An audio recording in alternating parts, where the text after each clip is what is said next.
And lots of value being snapped up too, and there's been a big move right down the line. So let's rip in. 320 the field is your favourite, and that is Vinrock. Presented well in the mounting yard. He's had solid support and he leads the turnover. Ready, and away they go. Algorithmic was last to leave, with also Stamped and Maywa. Good charge up front. Brave Designs nice and close, with a Hopi going forward as well. And also the favourite Vinrock between horses. Bafidus next, then Hiatus Arcora on a Vuitton. Eden Rose got to about 7th or 8th, settling down into stride. Heavenly Conquest, the rails from Algorithmic Stamped. Well back out deeper on the track is Tom, 2 lengths to Maywa, Sunlit Serenade. And at the tail of the field is Seriously Hot. So it's Vinrock in front by 3/4 of a length. A Hopi as they reach the 800. 2 lengths Brave Design, third on the inside of Perfitas, then Arcora, 5th 3 wide. Next on a Vuitton on the inside, then came Hiatus, Eden Rose and Stamped. Heavenly Conquest, Tom. 2 lengths Algorithmic Maywa, and then came out deeper on the track Sunlit Serenade, and Seriously Hot brought up the rear. It's Vinrock, the leader in the size from O'Hopi. They were followed by Brave Design, who's coiled up behind them. Perfitas out deeper, Arcora, then Eden Rose. Next Hiatus on a Vuitton from Heavenly Conquest, and back behind them Stamped. Vinrock as they reach the 250, given its head. Brave Design's getting off its back. 2 lengths O'Hopi on a Vuitton, and Eden Rose from a long way back. Vinrock extends at the 150. 2 lengths in front of Brave Design on a Vuitton. Vinrock is going well. What a win. Second race start in the sires. Vinrock too good. Brave Design second on a Vuitton. Then Eden Rose. Next Algorithmic Maywa. Next a Hopi, further back Tom. Then came out deeper Seriously Hot from Stamp, Perfitas, Hiatus, Arcora, Sunlit Serenade. Debut at Pakenham has now got a Group 2 win under the belt, and as the son of I Am Invincible, that equals riches if the CV can continue to get patted out, and it could be a sizable afternoon to come for Matt Laurie. Of course, we see Ben Ascari's got a love of the Pakenham circuit. For the second time in 3 years, it's provided us with the winner of the sires. Ollie, V8 come out of a Pakenham maiden a couple of years ago. That was the pathway of Vinrock, and he won in similar fashion to what he did in West Gippsland. Yeah, I mean, Pakenham's a beautiful track. I think everyone knows that now. Mark Vazzaro obviously had a lot of confidence in this horse to take it to the front, rate it nicely in front and give a strong start in Australia. Kieran Maher joins us. 4 runners in the Australian Cup Prelude. Kieran, appreciate your time. Here we go, Middle Earth. Kieran Maher said if he holds his mindset behind the barriers, he's a chance of winning this on pure ability. So $5.50 into $4. He was $4.60 earlier doors. Sports bet. To run. Gates Crash and Racing, and Middle Earth was probably the second last out. Post Impressionist is going back to the end. The others jumped in a decent line from the deep. Aramco is forcing forward with Smoke and Romans. Shayar, Duke de Sessa on the rails holding their place. Then came Young Verta, Dashing Duchess from Berkshire Breeze after 300. Middle Earth is third last. 1,250 metres to go. Slowed it off by 3/4 of a length. Second is Smoke and Romans, and third is Duke de Sessa. Fourth, Shayar. Then came Dashing Duchess, who's a bit keen now midway on the inside of Young Verta. 1.5 lengths Middle Earth, Berkshire Breeze. 2 further back in the field, Etna Rosso and Post Impressionist. So it's Aramco the leader. It's starting to pull now as they reach the 800 marker from Smoke and Romans a neck away. Duke de Sessa, the Caulfield Cup winner, third on the rails. Then came Shayar, a length away to Young Verta, about to slide 3 wide, and Berkshire Breeze had its back. Dashing Duchess the fence. Middle Earth behind them, getting away from the rails, and then came Etna Rosso and Post Impressionist as they run around the bend. 500 metres to go. It's Aramco from Smoke and Romans ahead away. Then came Shayar, Duke de Sessa behind them, needing some room. Young Verta, Dashing Duchess has got something to offer, can't get out. Then Berkshire Breeze, Middle Earth to the outside with 5 to pick up. Aramco, Smoke and Romans dash up with Shayar at the 250. Berkshire Breeze virtually made a line of 4, and here comes Middle Earth. Duke de Sessa over on the far side's getting through. Berkshire Breeze with Middle Earth, and Duke de Sessa's coming hard. Middle Earth and Duke de Sessa. Middle Earth just beat Duke de Sessa. Shayar third, then Berkshire Breeze, Dashing Duchess, Post Impressionist, Smoke and Romans, Young Verta, Etna Rosso and Aramco last. 1-2 for Maher. He brought 4 to the race. Duke de Sessa's path, we'll find out a little bit more in a moment, but Middle Earth is going to be an intriguing conversation with Kieran. He's won the TAB Australian Cup Prelude, but his live nomination is for the Queen Elizabeth come April 12. And options from there. All you can do is win, and he's done that at his first Australian start and 10th overall. So 3-1-8. To set foot on an Australian racetrack. He was high up in Cups markets last year after being part purchased by Kieran Maher, who've taken a stake off Qatar Bloodstock. Not quite in the same vein as Jolie Star, but the market was more than whispering that he was going to run a strong race as the best of Kieran's 4 chances in this affair yesterday. You could make a case Duke de Sessa's a little bit unlucky back to the inside. He's going very well en route to a Tancred. Look, I don't know if it's a case he was a little bit unlucky. Duke de Sessa, I think, should have won the race. And you look, he's run a significantly slower last 600 metres than Middle Earth, but a faster last 200. That tells you of an inefficient distribution of pace. And it was not Harry's fault. It was just the way it worked out. But great position for the Maher stable to be in. What an exciting horse Middle Earth is. The sectionals he's let down with to win was so exciting. He's only going to improve from it. Kieran Maher said he's going to come out of the run a lot better. And Duke de Sessa, who's absolutely Middle Earth goes to the Australian Cup and he's an exciting chance. And Duke de Sessa goes to the Tancred. The way he's going and the likelihood of getting his toe into the ground up there, geez, these internationals coming over are going to want to be pretty good to beat Duke de Sessa. Red Couch. The 7th running of the All-Star Mile, the first time it finds itself at Group 1 level and on Super Saturday. When the horses got to him, I think he's ready to peak third up. He's got an excellent record at the track and distance, and he has a sustained body of work of Racing's Hartnell Elise in 2019. Cascading in the last 2 years, he presents the 2. Tom Kitten, who was second in the Futurity. It was an outstanding run in defeat, and it was evident that he was finished, but he rises to the mile. I think he gets a similar run, stalking the speed again here, and I've got him as a top selection. For Another Will completes the Maher pair in the All-Star Mile. He's 2 for 2 at Flemington. He defeated Mr. Brightside in the All Stakes, and he's on the pride of Jenny Prep from last year. Running the Ore last year. Beniscari, you've got him on top. I do. I'm going with the class. I thought there's a lot of merit to the last win. Even Strong battle with Another Will a number of times now, but I've got Mr. B on top. I think if anything, he's favourites at the top, Mr. B and Another Will. Great appraisal by Amy with these champion gallopers walking around just a field of 7, and it's Mr. B they have to beat. He's the most popular on the $35 out to $2.50. Rock solid Tom Kitten at $5 and a little trickle for a tissue to try and swap. Wanting to lift.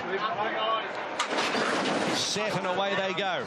They're off in the All-Star Mile. A Tissue was slow, missed the start 2 or 3 lengths. Rise at Dawn began well. From Another Will, Mr. Brightside. Light Infantryman got to 4th, no surprises early. Flying Trapeze 5th the rails, then Tom Kitten last a Tissue. So at the 1,300 metres, Rise at Dawn is the leader by a length and a half. Mr. Brightside 2nd. Another Will box seat 3rd the rails, a length and a quarter. Light Infantryman. Then Flying Trapeze 2nd last in the race. Tom Kitten last is a Tissue. So they reach the 1,100 metres. Rise at Dawn in front, setting the tempo to suit himself. Mark Zara by a length and a quarter. Mr. Brightside. Another Will is 3rd. There's been no pressure. Light Infantryman is 4th. Then came Flying Trapeze. Next is Tom Kitten, who is 6 off the lead and 2 lengths to the mare a Tissue. Running through halfway, the leader is Rise at Dawn by about a length and a quarter. Mr. Brightside. Williams just has a little cheeky peek. He sees Another Will 3rd the inside. Light Infantryman 4. 2 lengths Tom Kitten. Flying Trapeze no change, then a Tissue around the corner.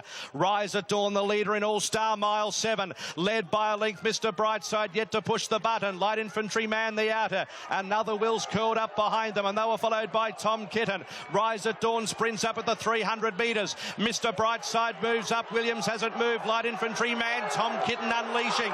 Mr. Brightside at the 200. Here's Tom Kitten on the outside. Another Will got chopped out. Mr. Brightside just in front has to fight. Tom Kitten coming at him. Tom Kitten claws away and wins. Tom Kitten won the All-Star Mile from Mr. Brightside. Another Will in a photo for 3rd with Light Infantryman. They were followed by a Tissue, Rise at Dawn, and last Flying Trapeze. After 4 placings in the first 6 editions of the All-Star Mile, James Cummings claims the All-Star Mile trophy with Tom Kitten, and Ben Melham has got himself a victory in the 1,600 metre Festival of Racing feature to go alongside now James Cummings. started today with 48 Group 1s to his name. In regards to its composition, yesterday the conversation was largely around the field size. The first time that we've had single figures in the race's history, Ben, but there was no denying the quality, especially the top 4 chances in their Group 1 credentials, and this, I suppose, was just another reference. Race based on the top 5. I think, in 5 years' time, if this race will stack up really nicely, the top 5 horses versus any of the previous editions of the race. It's a really interesting race. Mr. Brightside, there had been some thoughts that he might take some cover, but he just began so well. He ended up outside of the stablemate and Rise at Dawn. Another Will in the box seat. Things didn't work out for him from barrier 1, and Tom Kitten followed Light Infantryman into the race, and it was a really interesting finish and a race I'm looking forward to unpacking with Damien Oliver. Flying trapeze, no change, then a tissue around the corner. Rise at Dawn, the leader in All-Star Mile 7, led by a length. Mr. Brightside yet to push the button. Light Infantryman the outer. Another Will's curled up behind them, and they were followed by Tom Kitten. Rise at Dawn sprints up at the 300 metres. Mr. Brightside moves up. Williams hasn't moved. Light Infantryman, Tom Kitten unleashing. Mr. Brightside at the 200. Here's Tom Kitten on the outside. Another Will got chopped out. Mr. Brightside just in front, has to fight. Tom Kitten coming at him. Tom Kitten claws away and wins. Tom Kitten won the All-Star Mile from Mr. Brightside. So a second Group 1 for Tom Kitten alongside his 2023 Spring Champion success, and James Cummings breaks through. And a smaller field, probably not having to make too much ground up, and a nice even tempo. Nice long straight like Flemington really suited him, where he could, have his time to let down and have his chance to win.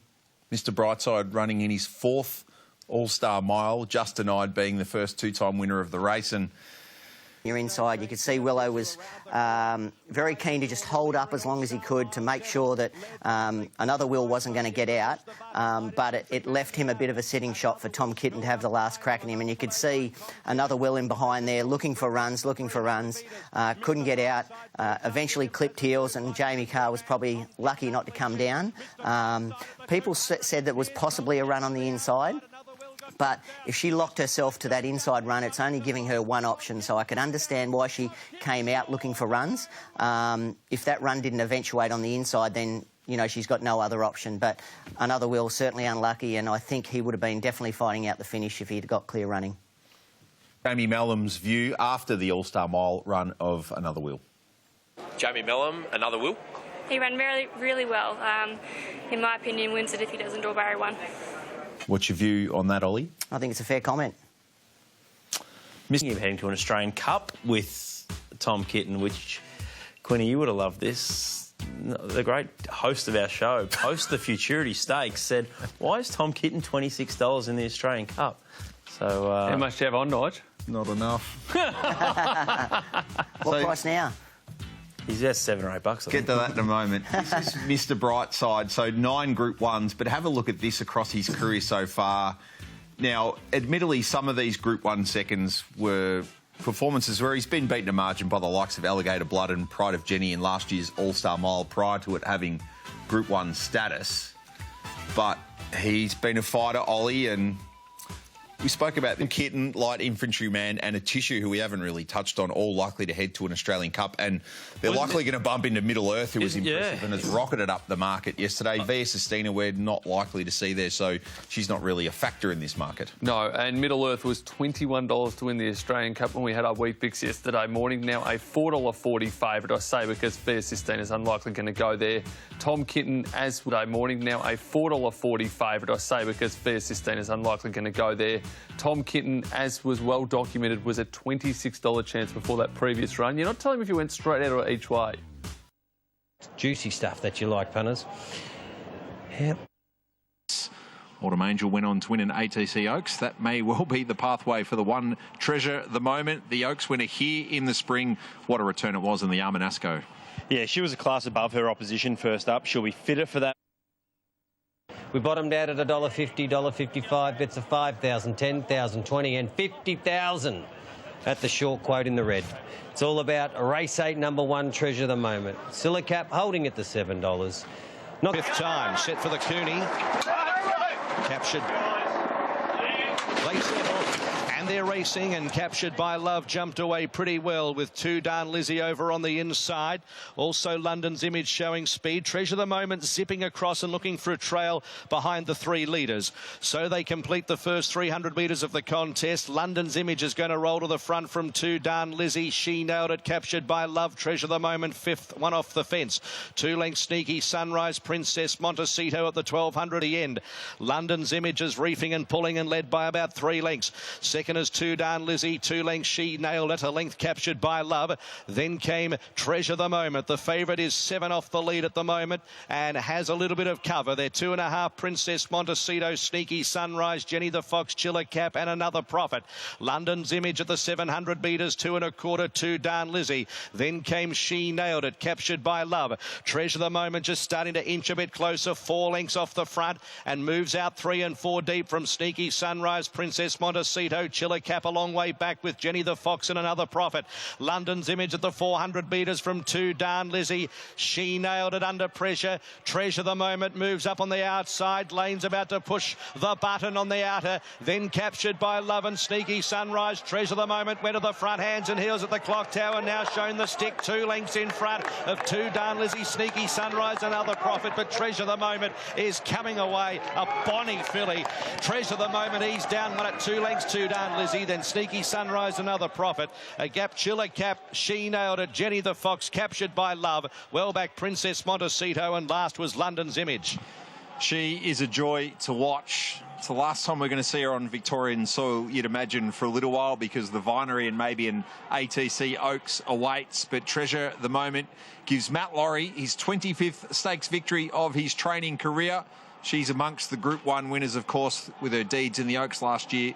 She now adds a CUNY to her previous Group 2 victories in the Wakeful and, of course, the... A little bit earlier on in regards to Treasure the Moment, 6 straight, just an outstanding performance to win the CUNY. It really was, and what was the only little box she had to tick going into this race was she hadn't seen a very fast race pace before, and with London's Image in the race, she was going to get one, and she did. They ran 1.2 seconds quicker than the All-Star Mile, and that doesn't mean they're 1.2 seconds better. Obviously, it's set up by the fact that London's Image, with the likes of Two Darn Lizzie and others that like to go forward, set up a fast speed, but she got into the fastest race she's ever seen, and look at the ease with which she dispatched her rivals. So I think it is a box ticked, and emphatically so. Two Darn Lizzie was really good, given she rode that hot speed and was the best of the rest. She's just got to try and avoid, if she can find a race without Treasure the Moment and without Lady Shenandoah, then she might be something to bet on. But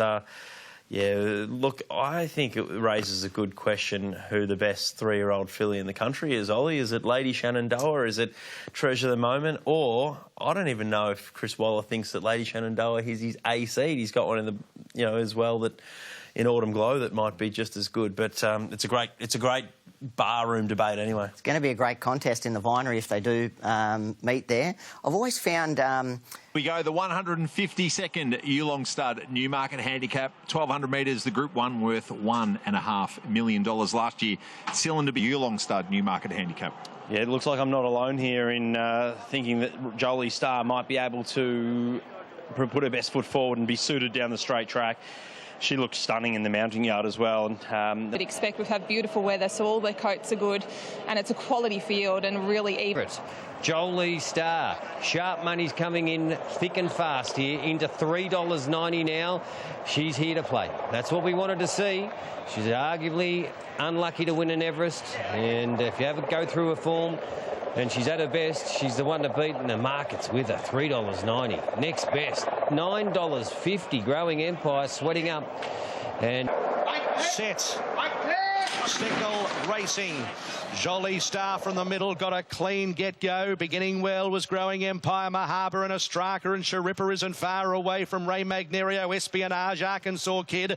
In the middle of the field, Jolie Star followed by Gatsby, Stretton Angel, Buenos Noches, It's Our Time. Towards the back of the field, Super Razi, and they were followed by Headwall and also Benedetta. So across the track at the 800 metres, Ray Magnerio up there with Sharippa, and not too far away Ostraka and Espionage. Barrage. Further back in the field then is Growing Empire. It's Our Time. Jolly Star is right in the middle of the pack, about 4 or 5 off the front from Arkansas Kid. Then came Gatsby's, and back in the field Mahaba, Head Wall, Stretton Angel with about 4 behind her. Benedetta, Buenos Noches and Superazi. So they reached the 350 at Sharippa, Ray Magnario, followed by Ostraka. They were followed by Arkansas Kid on the outside. Jolly Star's trying to weave through the pack. Further back Sharippa, who got a brush on the way through as Jolly Star stopped up. 200 to go. Jolly Star went to the front. Head Wall late. Jolly Star a length and a half. Pulling clear. A length and 3/4. Jolly Star won the Newmarket. Head Wall second. Stretton Angel third from Growing Empire, Superazi. Then came Espionage, Arkansas Kid. It's Our Time, Ostraka. And then Gatsby's and Ray Magnario, Sharippa, Mahaba and well back Buenos Noches, one of the last. Explosive, dominant, Jolly Star loving the straight at her first look. Damien Lane loving his first Newmarket. 5, 12, 9 and 7 your numbers. Jolly Star, the switch hit. The first since Belle de Jour in 2003 to run in an expressway in Sydney first up and come down and take the Newmarket in fine. Even better up the straight for Matthew Smith. Stretton Angel continues to lodge Group 1 placings. Her day will come at some stage. And Growing Empire has done fantastically well for you old colts in the race. The shortest price winner of this race since the Great Black Caviar in 2011. She was felt like I needed an inch of room and she was going to put him away. She just travelled so easy the whole race. Never been so confident that I'm going to put a Group 1 away if I get the right run. And yeah, when it comes, she made light work of it. Ever in doubt? Before Damien Lane joins us, she was heavily backed. Benny, if you follow markets, there was just supreme confidence that she was going to produce this to give Damien his first victory and Chris Waller his second after the performance of Brazen Bow 10 years ago. And she's a horse that can be slowly away, so I think Damien Lane goes a large part to winning the race. We saw in that overhead shot getting out of the gate. She began well. He's able to get across the likes of Stretton Angel, get in behind of Espionage and Ostraka and be in a midfield position rather than right out the back as she had been in races like the Everest. I think it was a matter of if the gap appeared, she was going to win. She was backed like she had a class edge over the opposition. You know, $6 on Wednesday, Thursday, $5 on race morning, $4.60 into $3.40 on the Victorian official price. The gap opened and she put them away. Jolly Star's trying to weave through the pack. Further back Sharippa, who got a brush on the way through as Jolly Star stomped up. 200 to go. Jolly Star went to the front. Head Wall late. Jolly Star a length and a half. Pulling clear. A length and 3/4. Jolly Star won the Newmarket. Head Wall second. Stretton Angel third from... A stunning performance from a mare we might see on the world stage, ridden by... Straight, and then he had to rely on following the right horses, and it was a bit of a shuffle up, like he said, and then to get the breaks at the right time. So it's not always in your control about getting the right run at the right time. You could see Benedetta, Ben Mellon went behind from an inside gate. She was very unlucky. He probably zigged when he could have zagged and came in. You know, she definitely could have been in the placings. But other than that, there didn't appear to be a whole lot of unlucky runners. But you can see... Adelaide that are coming, and Growing Empire, the best of the three-year-old colts in fourth. Yeah, and he's sort of hanging off the inside there, Growing Empire, in the green colours. So you can head towards a William Reid, where I think he'll be even better suited, ready to peak third up and maybe come back into calculations. But to outline the point Ollie was making with Benedetta, this shot tells it really well. Keep an eye on her. She's trying to get on the back of Head Wall here, who finishes second. And she looks like Ben Mellon's got a lot of horse underneath, and this is the point. Tries to go outside Ostraka, inside Arkansas Kid, is stopped in her tracks where, if she maybe had gone left instead of right, then you're probably third and maybe even close to second. Yeah, there she draws, set up of the race. A Growing Empire, you know, he's sort of running out of chances a little bit, but I still like to see him ridden off the pace in a fast-run race. I think you'll see the better of him there. With a slowly run race there, he didn't get quite the right setup for him. He's a better horse around a bend too. That brilliant McNeil win was at Caulfield, nearly won a Manikato at the Valley. He was pretty good in an Everest too. Yeah, possibly. He's been getting a bit... For us from the tap for the Riesling. Well, Bruce, I can tell you that our best backed runner and the only one they want here is Tempted, with about 50% of the hold at this stage. She's been really well found and they can't really work out what else they're interested in at this stage. So she's at 340, in from 390. In Karuna is second elect, who's been 480 to 5. She did go up $6 though. Bell For the Riesling. Racing now, and Nullarbor Jane began really sharply from the outside. Tupakara handled the start well. Lady Pankhurst, Mahuna on the scene, and Belle Mercy as well. Belle Mercy's going forward, and she's going to take the lead from Nullarbor Jane. Mahuna grabs leaders back third. Then Winerska on the improve from Lady Pankhurst out wide. Further back, Pearl de Chocolat. Now Tupakara's caught 3 wide on the outside of Inkaruna. Then came the favourite Tempted. Half the inside to Schenker, and Savvy Halley had been taken back to last. So Belle Mercy dominates in the lead today. Out by a length and a half to Nullarbor Jane. 2 after Mahuna. Then came Lady Pankhurst, Pearl de Chocolat, Tupakara, Winerska. Now Tempted back in the field with cover from Deshenka, Inkaruna, and Savvy Halley sees them all. Belle Mercy being cuddled at the 300. Leads by 2.5, and Mahuna stoked up and closing in quickly. Now Tempted cutting loose on the outside. Mahuna takes the lead, but Tempted quickly on the scene, and Inkaruna down the outside as Tempted moved up to Mahuna. It's Tempted, Mahuna. Tempted gets the head in front, and Tempted comes away to win the Riesling by a long neck on the line to Mahuna. A length away to Inkaruna third, Tupakara fourth, followed by Savvy Halley. Then came Lady Pankhurst. And that's something for John Thompson, isn't it? So that's disappointing for Belle Mercy. But she was so strong late, this filly. She was a long way back, but James had the right. Todman's had so many great winners over the years, and in recent years, yes. Farnan, of course, the races these horses went on to win, Animo and Switzerland. Let's catch the market mover, Ali. Well, as I said, Bruce, Wotan is our best backed runner, but he's at $1.95. So instead I've gone with Tycoon Star, who's been well found late here, 9 into 750, that Blue Diamond form again. And Richard, that Blue Diamond form is... Certainly is. Tentris and also Tycoon Star, I thought was the best run in the Blue Diamond. Nepotism, fascinating horse, really. And Wotan, the odds-on favourite in the Coolmore colours. Racing now, and Baywalk jump well together with North England, and Wotan right there. Paladin wider out going forward. They're followed by Aleppo Pine, Tycoon Star. Then came Banknote Hustler. Further back to Nepotism. Back in the field, Tentra's pretty wide on the outside of Buffalo. So North England takes the lead and is pulling from Paladin. And Baywalk 3 wide rolls forward. And quickly Baywalk moves up on the outside of North England. Paladin's pretty keen and driving between the pair. So the pace is very good. And McDonald's giggling back on Wotan in a clear 4, starting to close in at the 600. Further back to Aleppo Pine, then Tycoon Star, Banknote Hustler.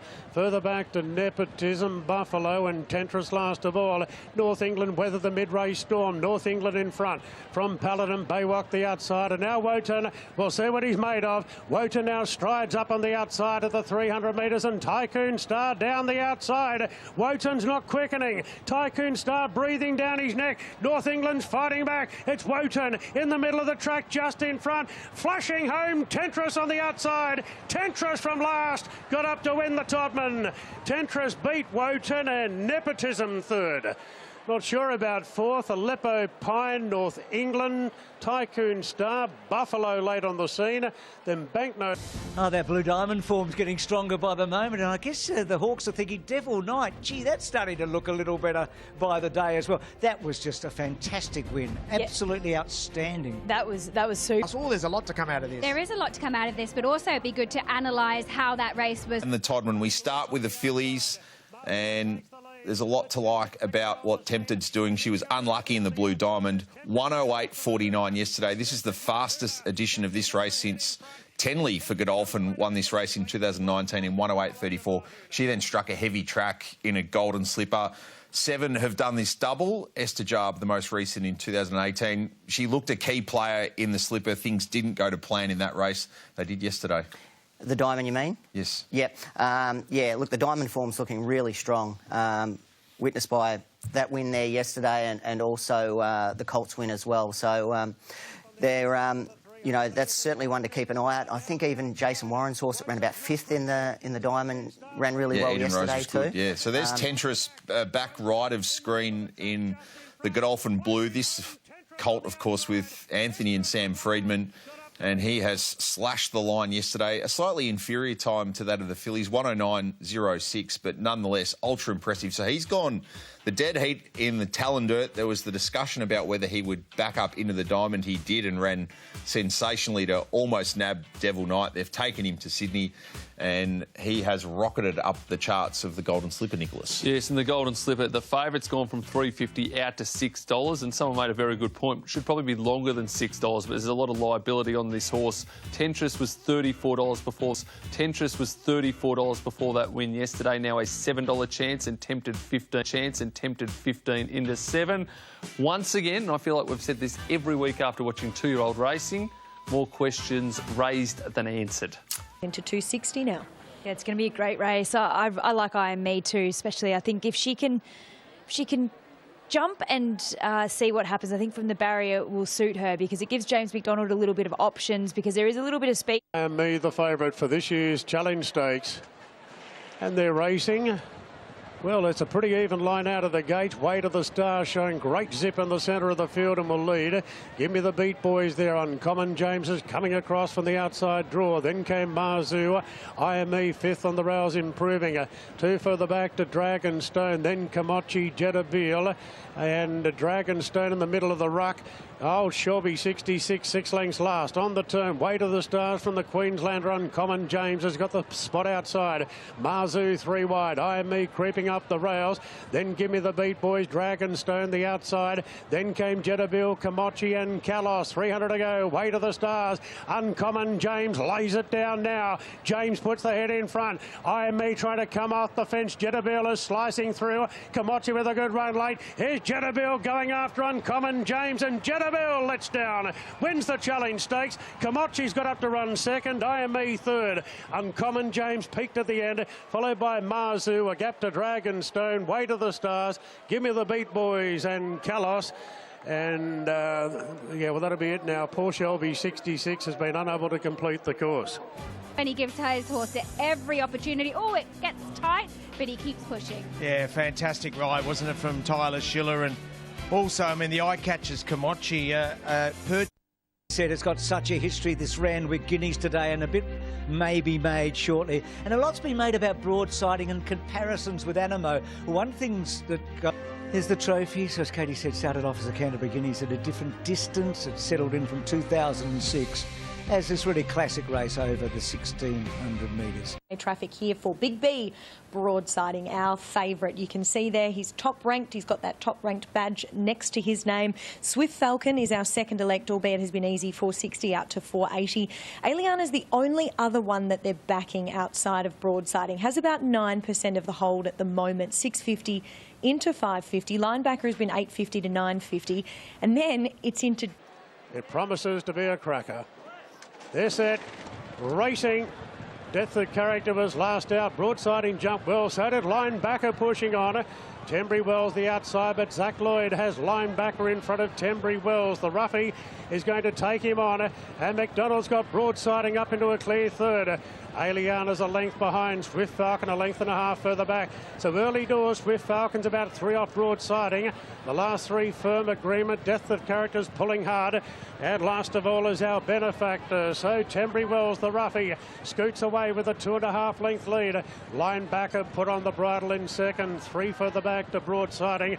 They're really strong out here in the Guineas. 3 further back to Aliana. 2 then to Swift Falcon. Followed by Firm Agreement. Death of Character. And last of all is our Benefactor. So Tembry Wells is really burning along in the lead. Out by 3 or 4 lengths on Linebacker.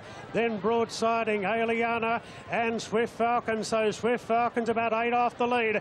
Tembry Wells coming back to Linebacker. 2 between the pair. Then Broadsiding. Swift Falcon gets going. So does Aliana coming through the middle. So into the straight now. Tembry Wells firstly challenged by Linebacker. Broadsiding chimes in. Swift Falcon's chiming in. Aliana can't go with them. Linebacker now trying to challenge at Broadsiding. Linebacker on the inside of Broadsiding. He's digging in deep. Goes Linebacker though. Linebacker still in front from Broadsiding. Swift Falcon. Linebacker wins the Guineas. Linebacker a half length to Broadsiding and Swift Falcon. Aliana fourth, followed then by Death of Character. Our Benefactors run well. A good gap back to Firm Agreement and Tembry Wells. Well, John O'Shea done it on his own with Lions Roar, so he brings Tom Charlton for Tom's first Group 1.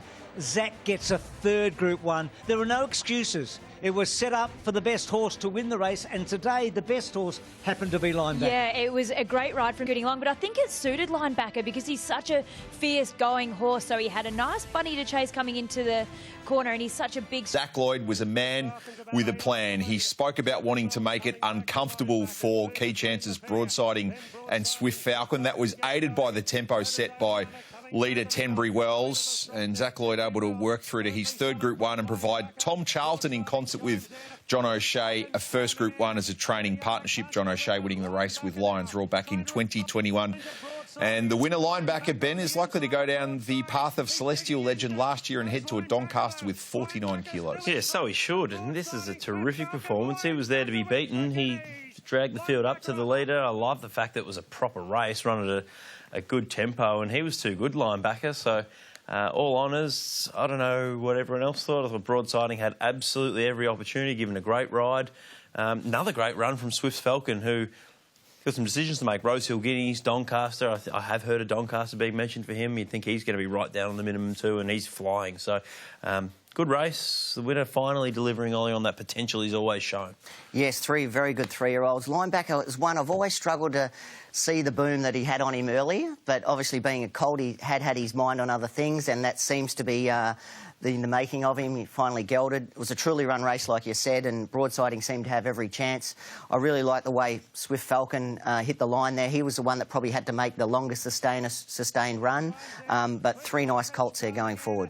He just looked a little dour for a few moments there, Broadside. He didn't show that electric turn of foot that we saw in the early part of the spring and certainly throughout that Queensland Carnival. Now, he still ran a really good race and still looked the winner at various stages, even with 100 to go. So I'm certainly not throwing the baby out with the bathwater there, but he's probably a different kind of horse than we envisaged. He's look, my read on him, and we're all wrong, we've all got opinions, but my read on him is he's a very good horse, but he's not a dominant horse, and he's being priced like he's, say, an Animo, who was quite dominant. But, you know, some of those earlier wins were on wet tracks. He's an excellent wet tracker. He might have been, had a little bit of an edge on his rivals as a 2-year-old. And he's in here. It certainly is, Bruce. It's probably the most exciting betting race that we've seen all day. It's $4.60 the field, and in fact, our favourite Magic Time isn't best backed. And interestingly, on the World Tote, as we're seeing that World Pool, Switzerland is absolutely smashed. So he's $4.80 second elect here on our market. Magic Time, of course, $4.60 favourite. He is best backed in this market with 30% of the hold, but he's really short on the World Pool as well. Steffi Magnetica is at $5.50 into $6.50. Sunshine in Paris is solid at that $6.50 quote now. $7.50 about Here to Shock. Chaewolf's just out to $8 now from $7.50. Militarise $18, and then $19 or more the rest, and nothing really else to report. Set to run. Gates are back now. They're off and racing. No speed by NCAP, and Switzerland began fast together with Royal Patronage. And Nash is not giving up the fence on Here to Shock. It shows great acceleration, and Here to Shock is going to lead. Royal Patronage across to second. Switzerland restrained to third. Magic Time handy fourth on the rails in front of Sunshine in Paris. They're followed then by Chaewolf, buried down on the fence. Steffi Magnetica's caught wide. Airman between runners. Further back to NCAP, Militarise, and Celestial Legends last of all. Here to Shock holds the front by 3/4 to Royal Patronage. Then Magic Time pushing through on the inside of the colt Switzerland, and Steffi Magnetica cast 3 wide. Zach's letting it roll forward on the udder. Then came Sunshine in Paris for Chaewolf. Well back then as Militarised pulling 3 and 4 wide. A gap to NCAP, Airman, and Celestial Legend. Here to Shock swings in front of the Canterbury Stakes from Royal Patronage. Going after him now, the mare Magic Time. She needs room. Switzerland there. Chaewolf going back to the inside, running on. Steffi's run a race. Here to Shock just in front. Royal Patronage looms large on the outside. Here to Shock and Royal Patronage clear from Magic Time. Royal Patronage, Here to Shock, slugging it out, and Royal Patronage got the upper hand and won the Canterbury Stakes. A long neck to Here to Shock. Magic Time third in front of Sunshine in Paris, and Chaewolf fifth. Further back to Switzerland, NCAP. Steffi Magnetica had a tough run, followed in by Militarised, Celestial Legend, and Airman was last to finish. Well, Tim Clark gets his second Canterbury Stakes. He's 25th Group 1, but Gay Waterhouse First Group 1 for the season for Gay and Adrian Bott. And Em, it's 27 for Adrian and 161 for the Queen of World Racing. On Australian soil for Gai Waterhouse and Adrian Bott with a slashing victory in the Tramway back in the spring, gives Tim Clark his 25th victory at the highest level. Gai's 8th win in this race, first in partnership with Adrian. This horse is likely to also be added to the George Ryder mix against the likes of Mr Brightside and Feroci, but a fair line-up in behind. Here to Shock just continues to run out of his skin. Magic Time third, Sunshine in Paris. Chaya Wolf pretty good after the scratching from the Very Elegant 7 days ago. And Switzerland, who was in the switcheroo from Jolie Star heading to the Newmarket, was in 6th. What do we think of the Canterbury? Yeah, Chris Waller just realising, you need your best sprinter to win a Newmarket, so he sent the best one down, and I'm only being facetious. But that was... How about poor old Lindsay Park? A little bit crushing, but...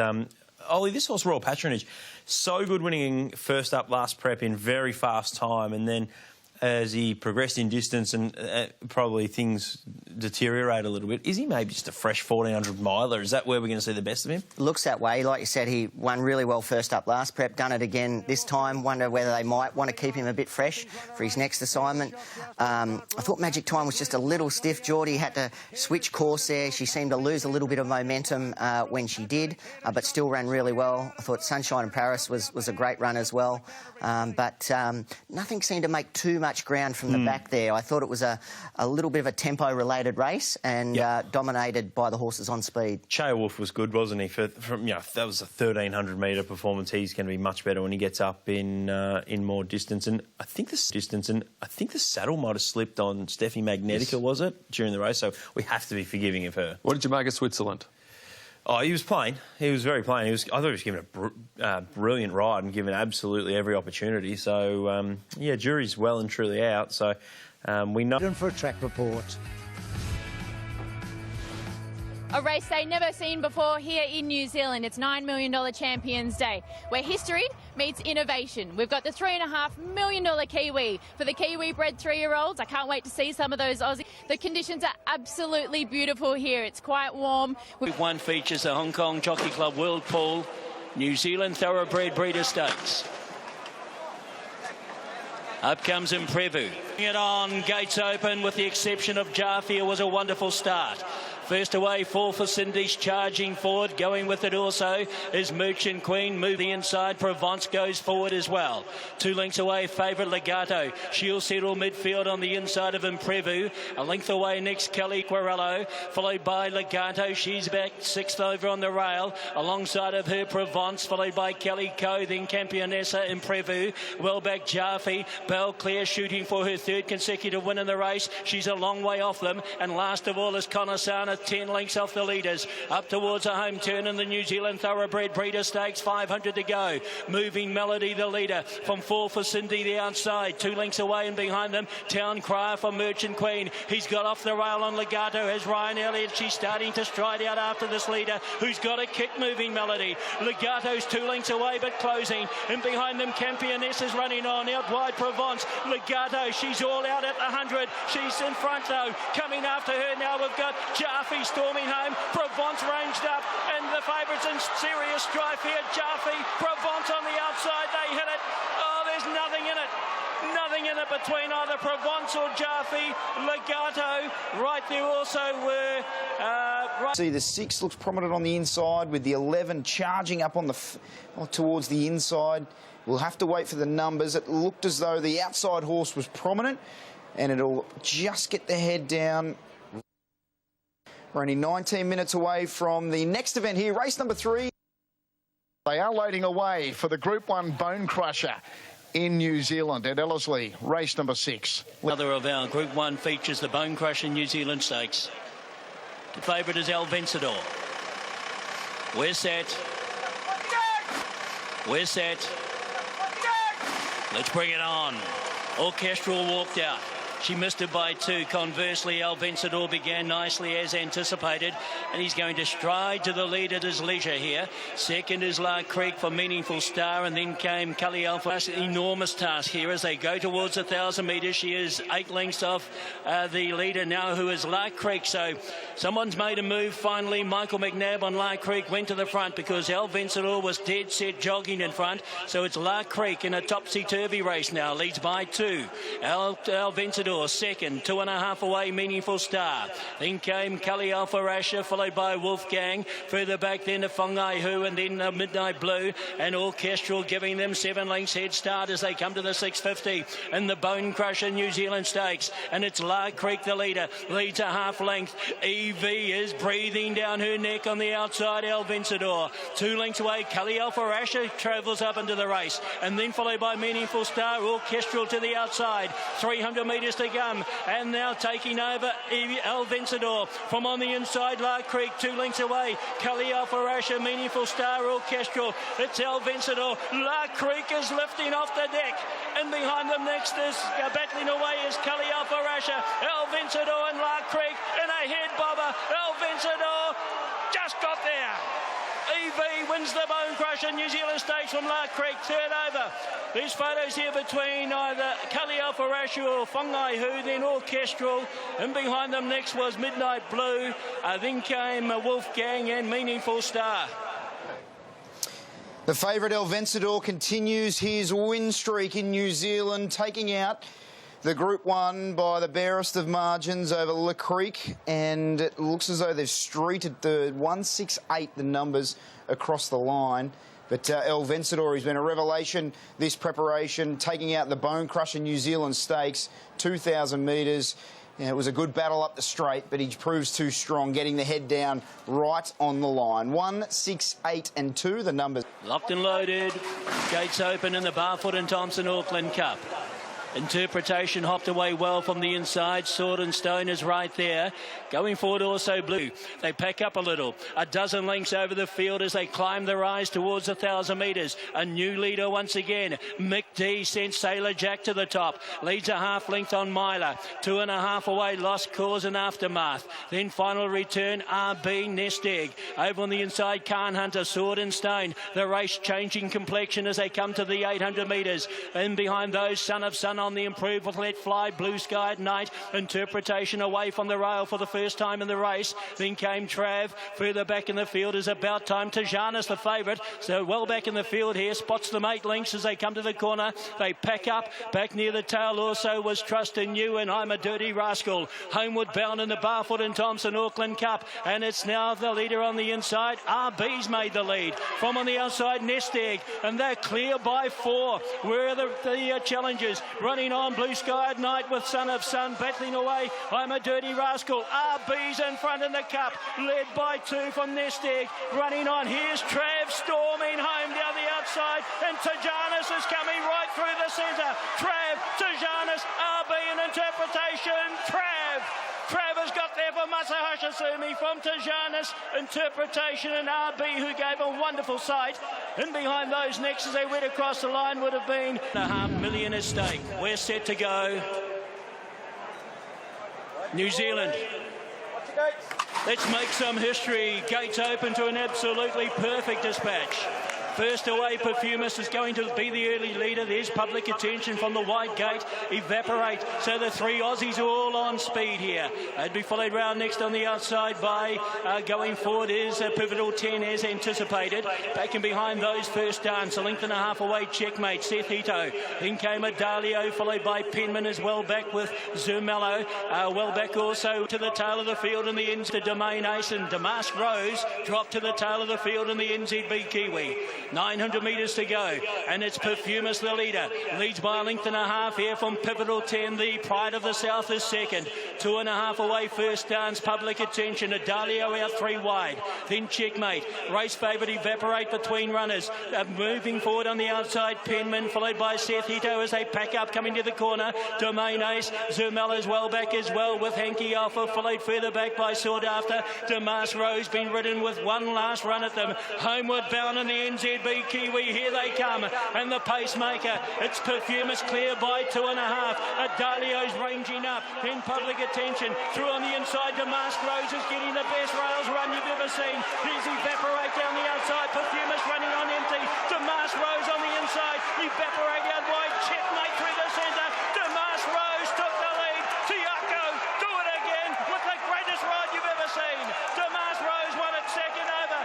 Was photos between Evaporate and Checkmate. Right there also would have been sought after. Seth Hito played over by. What a ride. What a ride by Blake Shin in a $3.5 million race. He just dropped out to the back of the field, let it all unfold, did not go around one horse. Damask Rose, the filly by Savabeel out of Sombril, that is the second Group 1 success without breeding on the card. What a day for Tony Ryder. Owned by the Tiako Coming Up Roses Racing Partnership, Mark Walkers and Blake Shin. Damask Rose wins it second, probably Evaporate from Checkmate. Let's have a look at, and then Penman. Tiako, do it again. Damask Rose, the first. Rock in a size and potentially a Champagne in Sydney as well. To Ellerslie yesterday, what a meeting it was. What a first edition of the NZB Kiwi, the slot race for the 3-year-olds over 1,500. And Ollie, no better man equipped to analyse the steer of Blake Shin to get the victory on Damask Rose for Tiako. Yeah, it was a brilliant ride. He went back from a wide gate, sucked up along the inside and got the beautiful run. You can see Evaporate out wide there, hitting ground. He just got taken out of the race a little bit when public attention handed up and just got dragged back a bit, but he did make solid ground, but definitely the ride won that race. Blake Shin's making an art. With 1.25 million. And the last few to come into line. Will he do it? Will jump as the favourite. He goes forward now. From the deep Tuxedo, he's going forward here in the early stages. Now, Will He Do It is up near the leaders as well as they jockey for positions coming down towards us at the judge with a lap to go. Back over on the outside is Grey Area, followed by the Doctor of Love will settle back midfield to rail. Then a length away, Casemiro from Ride from the Ashes. Further back is ATM from Interplanetary, then Don Pedro, and last of all, and Golden Rhapsody, last of all is Golden Century as they go down towards the 900 metres in the Derby. They pack up. There is only 10 lengths. Expect the fireworks very shortly. It's now Amazing Fluke. Will He Do It's gone up on the outside. Right there, Grey Area. Tuxedo's handy. Here they come from the back in a changing complexion to the Derby. Bourbon Proof, Kiwi Skyhawk are both on the improve. Right there also next as they come to the corner. It would have been Mustang Morgan on the inside, then Interplanetary. Further back, ATM, Oceana Dream got the shuffle up, but looks to get into the clear. Homeward bound in the Derby, Will He Do It? Got away by 2 from Tuxedo. Then came Kiwi Skyhawk. Further back, Bourbon Proof, the Doctor of Love is starting to emerge. Will He Do It? Called upon. He's clear by 3 in the Derby. Look at Golden Century along the inside, the Doctor of Love. Further back, Tuxedo. It's Will He Do It? Golden Century and battling away the Doctor of Love, but will he? Yes, he will. Will He Do It? Wins the Trackside New Zealand Derby. Second of the line photos between the Doctor of Love and Golden Century. Then we had a lineup, and behind them, Dom Pedro Harkin followed further back in the field by ATM, Interplanetary. Then Bourbon for Will He Do It? Mick D. There were many. They wrote him off after his effort in the Avondale Guineas. They changed the jockey, but they stayed loyal. He went out favourite again, and he's done it. Will he do it? He was the best. According to plan in the slot race, they certainly did for him in the Derby. He gets a major success back on home soil, and we're going to see this horse head to Kieran Maher's operation and hopefully be a stayer of prominence. Yeah, and this was one, I think he might have got too far back in the lead-up, but he gave him his opportunity yesterday and was able to get the victory. So, yeah, that was terrific to see both Michael D and Blake Shin to the fore there. And good work by Trent Busselton and Natalie Young, who took the Doctor of Love over there, and he certainly didn't disgrace himself. Not at all. He's been terrific. He won the lead-up and third in the big one.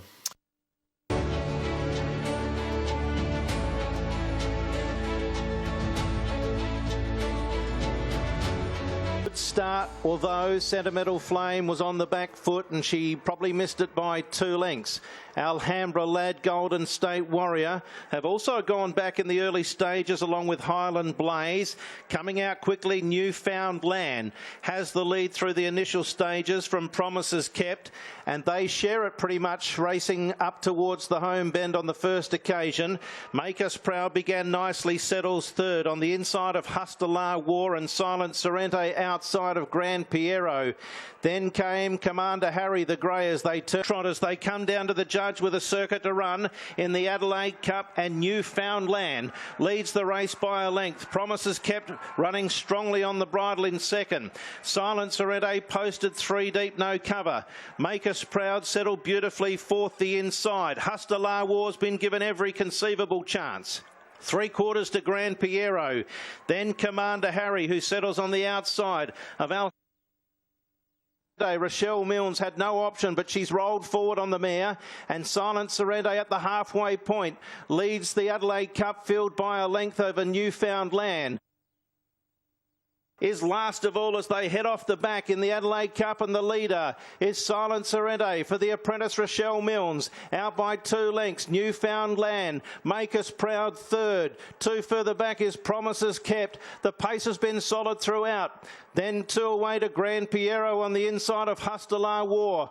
2 back to Commander Harry. They're back where they started from. Then Alhambra Lad, Tara Mansour, Neindorf still sitting quietly. 2 back Golden State Warrior, Sentimental Flame. Last of all, Highland Blaze. Silent Sorrente heading to the 700 metres. Has the lead in the Cup. Racing up now to join it is Newfound Land, Make Us Proud. Promises Kept and Grand Piero. They're in striking distance. Followed by Tara Mansour and then Hustler War and Alhambra Lad. Silent Sorrente turned into the straight. 3/4 on Newfound Land. Make Us Proud, Grand Piero, and then Golden State Warrior and Tara Mansour. Still Silent Sorrente defies them from Newfound Land. Grand Piero, Silent Sorrente in front. What a bold front running ride by Rochelle Milnes. Silent Sorrente from Newfound Land and Grand Piero.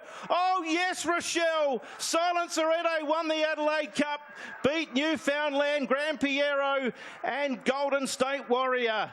Next in, Tara Mansour, followed by Commander Harry, and then Cup. You've done that again, and now you've won the Adelaide Cup.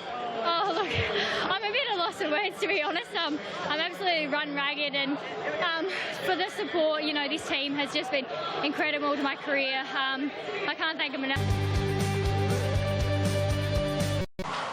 Horse 5 is Pride of Jenny, and it's just nice to say that name once again on a race course. Craig Newitt is having a conversation with some of the slight fitness edge on a couple of her other rivals here, and I thought in general... Continuing to drift, punters, you're getting 380, wait till the jump, and you might be getting out to near $4 the way she's trending. Good Lord. So Kate Tempesta...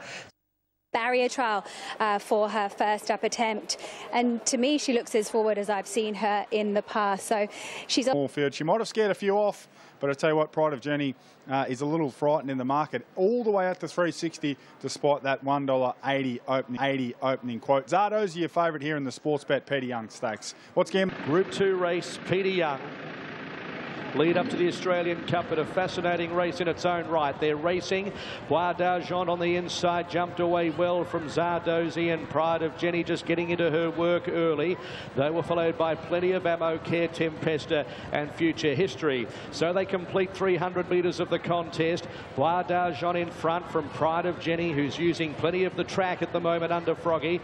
And they're about 3 or 4 lengths. Zardozi, Plenty of Ammo, Care Tempesta and Future History. Now Pride of Jenny, as they got to the top of the hill now at the 1200 metres, went to the front. So steadily worked over and led by Two History as last of the group of 6. Pride of Jenny, Newitt wants her back underneath of him. She wants to pull a little as they reach the 1000. She led by 3. 2 in second, Bois d'Argent. They're 5 lengths Zardozi, 2 lengths Plenty of Ammo, Care Tempesta and also Future History. Pride of Jenny, 800 metres to go, is just steadily working forward forward with a bigger buffer now, about 4 lengths to Bois d'Argent, about 7 lengths away Zardozi, stringing them out now, and then Care Tempesta. Plenty of ammo's going backwards and Future History past it, so Pride of Jenny has now put the foot down, and a few of these are struggling. Coming up to the corner, Pride of Jenny. Froggy looks to his right. He sees Bois d'Argent 4 lengths off her. There's 6 lengths to Zardozi, Care Tempesta. Pride of Jenny comes around the corner. She's been in this situation plenty of times at the 250. She's still 3 or 4 lengths, Bois d'Argent and Zardozi. Pride of Jenny below the 200 metres. 4 lengths in front. Zardozi's finishing hard, but it's Pride of Jenny. She's back. It's the spectacular. Pride of Jenny wins it by 2.5 lengths and a big fist pump from Froggy. Zardozi second, Bois d'Argent third, from Care Tempesta, Future History, and something not right with plenty of ammo just cantering past the posts. The champ is back. The Australian Horse of the Year returns. The Atobre family are ecstatic. She's back, and it's free beer as John Kanga's about to get behind the taps and reward those who are on course at Caulfield and have seen something pretty special. We didn't think she'd be back at the races, but thank goodness she is. 1:48 flat at the time, and Craig Newitt was enjoying his final 100 metres, and rightly so. He nearly won a stock stakes on her Amelia's Jewel. As well, Amy. What a performance, and what a brave mare too, for her to come back from a significant bleeding attack like what she has done. Sometimes you can wonder if they don't... What was involved down the side to get the timing just right per section? I think the biggest thing today was the small field. There wasn't really going to look to generate a lot of tempo, so I just, from barrier 3, just held me low. She said to me before I went out, try not to use the stick on her, so I had to give her one top of the straight just to switch her back on, because she turned for home and she just completely relaxed underneath me. I thought she might have just been starting to fatigue a little bit, but I put one round her tail and she dropped the gear and disappeared. Were there any signs of that late?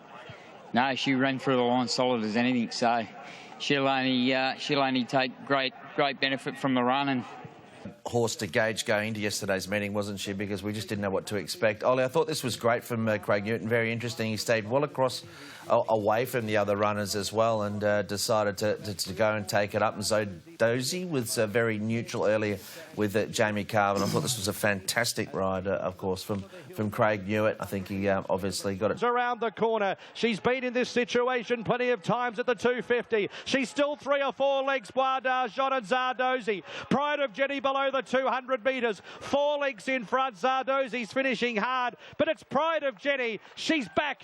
It's the spectacular.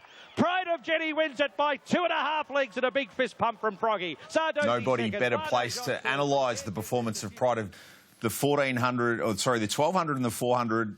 Pride of Jenny's run 0.85 faster than Zardozi. Zardozi's last 600 was 1.15 faster than the leader, but just simply mathematical impossibility to try and run her down, as you mentioned, with her capacity to give that one last kick between the 4 and the 2.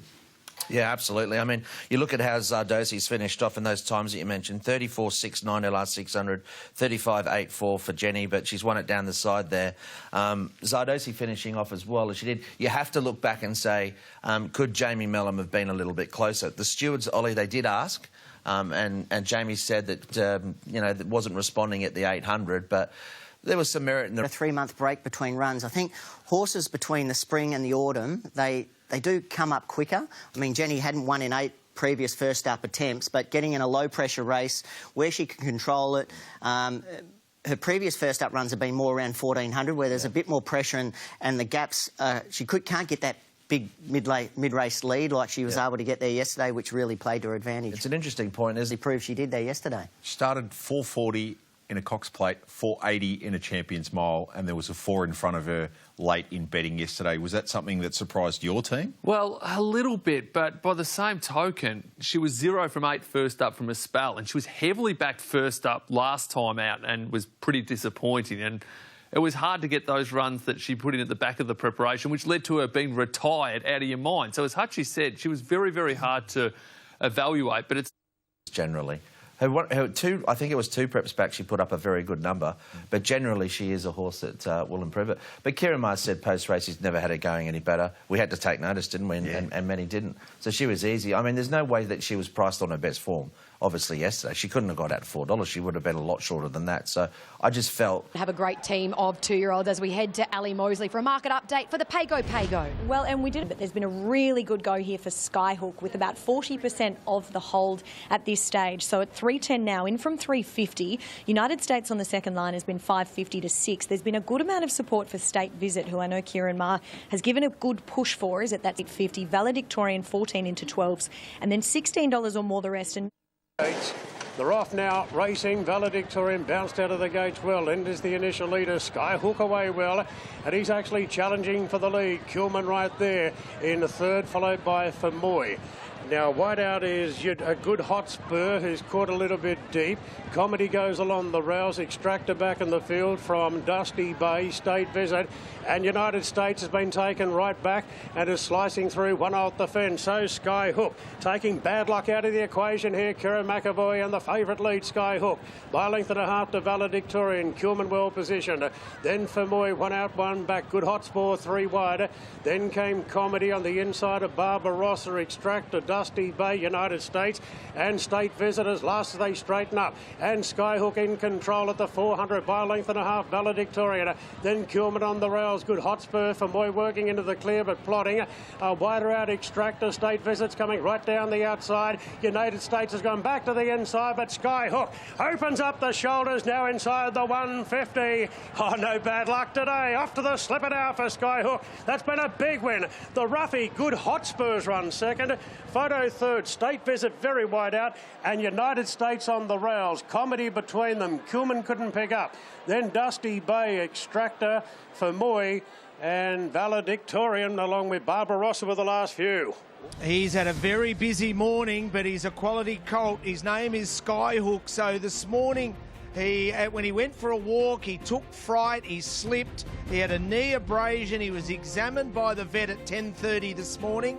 He was past fit. He looks nice and warm, Katie. They've actually Cornella the race with Good Hotspur, who has run second at 9.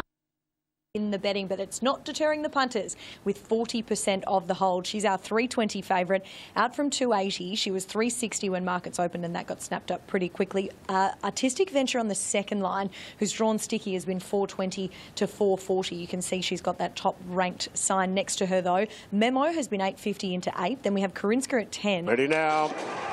They're off and racing. She jumped midfield. Strata Verena. Open Secret jumped best from Autumn Blonde. And now Strata Verena starting to muster in front of Dreamside, and Gamba's holding the rails. Artistic Venture caught a little bit deep, just looking to slot in somewhere. You've got Alabama Magic there, Custom there on the rails as well. 2 lengths further back to Vivian's Express on the inside of Polish Playgirl. Memo back in the field on the inside of Enviable, and the last 2 Commanding Bell and Karinska. So about a dozen covers the field, and Collett got the front here on the favourite Strata Verena and gives her a bit of a breather here at the 600 metres, 3/4 to Open Secret. Gamba's just like Canterbury trailing in third. Autumn Blonde 1 out 1 back, followed by Custom, Dreamside, and Artistic Venture's been wide from the start. Into the straight now, and Strata Verena a narrow leader from Open Secret. Strata goes back to the rails. Gamba's right behind, then Open Side. Artistic Venture running on well, and so's Custom behind them. 200 to go. Strata Verena still in front. Strata Verena by a length on Dreamside. Memo winding up with a big run. It's Dreamside and Memo right down the outside. Oh, Memo fired today. Memo ran down Dreamside, and Alabama Magic third, followed by Artistic Venture, Open Secret, and Strata Verena Weekend. Further back to Custom. Karinska warming up. Oh, there's a win. There's a win and a half. There's a few to follow out of that. But Memo, who went up to the Magic Millions, bumped into OLA when it was favourite there, ran second. Came back to the sweep. Kieran McAvoy in the saddle, a stable Quinella with Dreamside at a SP of $41 running on into second. But Ollie, is this the sort of horse that could replicate this in a couple of weeks' time, sit on speed at Rosehill and give a really stout kick? Yeah, especially if he draws well, I reckon. He can put himself in a great position. He controlled the tempo there yesterday, so I think the margin was a little bit flattering compared to the fillies where they appeared to go a little bit harder. But if he draws well off the back up and does well, you'd think he's going to give himself his every chance. It was good Hotspur, the stablemate running on into second. Dreamside, who we mentioned, was in the magic night for the fillies, and Memo loses perhaps the most unwanted tag in Australian racing, that of Australia's best maiden. Yeah, it was a nice performance, wasn't it? Some good racing there yesterday, and they were coming well away from the inside section, weren't they? So, look, I didn't catch a lot of it. I was obviously concentrating on Caulfield and just had a quick look at some of these replays, but they seem to get, most of them seem to get their chance, Ollie. They did. I think it was a lot tempo related. When they went a little bit faster, they were able to run on out wide. If they went a bit steadier, it was the grounds not too bad. Skyhook's performance, a nice boost for the Rivellino form heading towards the slipper as well. How about this? Look, the big firmer after yesterday, 21 into 7, Ollie. Very open, in a word or two. One you'd write there? Well, the Blue Diamond form's been really strong. If Devil Knight can draw a good gate, I reckon it's not a bad chance there. Yeah, because the rest... 5, and he's one of the best back runners that we've seen certainly today so far. $2.15 now into $1.75. Arapaho reunites with Rachel King, and she's got a fantastic association with this horse. She always seems to get the very best out of him. He's at $4.80 now, just up from $4.20 to 7. Vauban, all eyes on him, as we've just discussed, has been $5.50 out to $8.50. Just seeing whether he gets a little bit warm in the running of the Sky High. Does so. Racing in the Sky High here at Rosehill, and the favourite was first into stride. Lindemann from Arapaho on the fence, Circle of Fire. Bourbon settles fourth. Then came... They start the run down the side, 800 metres to go, and Lindemann in front by a length and a half to Circle of Fire. Land Legend in third position on the rails, doing the chasing to the leader, followed then by Arapaho Kinesiology. Bourbon last of all, so no change to the order. They've got 550 metres to run. Nash is sitting really quietly here on Lindemann. Circle of Fire looks to have had enough as Arapaho pulls out. Then Land Legend, Kinesiology stays on the fence, and Bourbon is still last, being roused along, but Nash is swinging off Lindemann at the 300 metres. 2 lengths away, Arapaho's closing in, and now Bourbon starting to knuckle down on the outside. Nash gets busy on Lindemann at the 150. Lindemann from Arapaho, and Bourbon starting to wind up out wide. It's Lindemann in front. He's begging for the post. Arapaho and Vauban the outside. Arapaho, Vauban. Vauban got up. Right on the post, Vauban in the Sky High, nosed out Arapaho. Lindemann ran out a puff in third, followed then by Circle of Fire, and they gapped the other pair, Land Legend and Kinesiology. Oh, what a return. That is one of the stories of Australian racing this year. So Vauban, who is Irish, trained by the master in Willie Mullins with 2 failed attempts at a Melbourne Cup, purchased for a fortune by Australian Bloodstock. First up from a spell, 2,000 metres in the Sky High, and right on the line has nailed Arapaho to win. Wow, that was exceptional, Katie. Richo, he really is a quirky horse. You could see the way that he paraded it. We speak of Vauban Hutch, who this time 3 years ago was winning a hurdle affair during the Cheltenham Festival. Well, he's good enough to win premium races and the big one. And I think, Ollie, what's really interesting, you know, like they came down twice. Maybe that short travel, whatever, it didn't suit him. But he's had a longer preparation here. Gay's and Adrian have been able to set him now, get him right. And we've seen him win over a distance that's, inverted commas, unsuitable. Yeah, perhaps being left here has given him more opportunity to acclimatise, because definitely his first time he came out, I know his coat wasn't right, he hadn't acclimatised. You know, a top trainer who thought he had him right the second time still wasn't able to get him to produce his best, but staying out here now with Gay and Adrian, had more time here. That was a top return there yesterday. Yeah, and who knows what... He was a ball of sweat yesterday as well in the mounting yard. You wouldn't have backed him from what you saw. And the fact that he's gone out and won, do you see that as a positive, the fact that he did exert so much energy and he still produced a pretty good performance? Or is that a concern that on a relatively warm day, we know that the heat got to him, they said, at both Melbourne Cups? Is it a bit of a concern that it wasn't even a hot day in Sydney yesterday and he was like that? Well, you get that humidity in Sydney. He's probably never experienced that, and you know, come from Melbourne to Sydney when you go to ride, you do notice the humidity, and horses can. Stay for the far lap. Well, there's been a huge go here for Decleachy Boulevard with almost 50% of the hold. They're absolutely all over her. She's into 240 now, and there's been a good go for her late too. 320 now into 240. She opened 460. James has been doing it tough, no doubt, to get down to the weight as well, Katie. Lazura, 330 out to 360. $5 about Wonder Boy, $11 when... And they're racing. Lazura and Real Class a little bit sluggish and flying from above jump well. Wonder Boy is there. Lazura improving. Power of Opal's handy on the fence. Then Real Class sliding through the middle. The favourite being taken back to Decleachy Boulevard. More Territories improves underneath it. Flying from above, hard on the bridle down the side. Out by a half on Lazura. A length and a half to Powers of Opal. Then Wonder Boy. Real Class 3 back the fence on the inside of More Territories. Then 2 off to Decleachy Boulevard and the same margin to move. And out. No change to the order in the Far Lap Stakes. Flying from above under a double grip. A half in front to Lazura. Then Powers of Opal. Wonder Boy's been well positioned. Then Real Class, More Territories. McDonald starting a run on the favourite. Decleachy Boulevard forced 4 and 5 wide and moving out onto her back into the straight now. Lazura moved up and Lazura takes the lead. Decleachy Boulevard down the outside. Wonder Boy's had a bit of a flat spot there. Lazura at the 200, a length and a half clear from Wonder Boy's trying to pick up. Decleachy Boulevard's got it all to do. Lazura's got them all struggling, and Lazura's off and gone here in the Far Lap Stakes. Went up by 2. Wonder Boy a clear second. Decleachy Boulevard a clear third.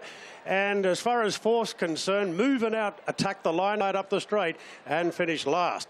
Chris Waller pulls the right rein there, and Tommy Berry, well, Katie, wins this race. Glittering on a roll, the likes of Very Elegant and Zugotcha amongst them. Lazura added her name yesterday, and surprise, surprise, she's a Chris Waller 3-year-old filly who had the Lady Shenandoah form and managed to stay away from the stablemate after a 4th in a Light Fingers, a 3rd in a Surround, Decleachy Boulevard, and also Decleachy Boulevard 3rd for the stable. But Wonder Boy was the sort of watch from a Victorian perspective. Jerome Hunter swapping states with him, and he's done well to grab a Group 2 placing. Yeah, he was a bit stiff, Wonder Boy. I reckon Nash waited a little bit too long coming around the turn. He could have peeled and gone a bit earlier, dropped his whip in the straight, and I felt the winner really controlled the race outside the lead. It was pretty pedestrian tempo, was dominated by a horse controlling the tempo outside the lead, and Decleachy Boulevard made good ground from the back, but the tempo of the race didn't allow her to run over the top of him. Is that the one you... Mike Moroney, of course, is passing only 2 weeks ago. Amelia's Jewel, she's the Queen of the West, but she's looking for her first Group 1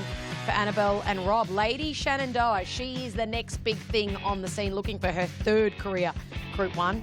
And then Lady of Camelot back to the scene of the crime where she won her gold. I thought they would have backed Lady Shenandoah, and our traders, I think, expected that there would have been more invested on her. She's got about 35% of the hold, but it's not crazy at this stage. So she's at 290, out from 270. Lady of Camelot's been a firmer, 650 into 550. Amelia's Jewel is next best backed, albeit she's just easing. She's at that $7 quote now after open. A little bit warm in the yard, 10 out to 13. A sprinkle around for Firestorm at 14s. Elsafina 18s. Manal 26 into 23. Set now. And they're off and racing. Lady Shenandoah's left the gates quite cleanly from the wide draw.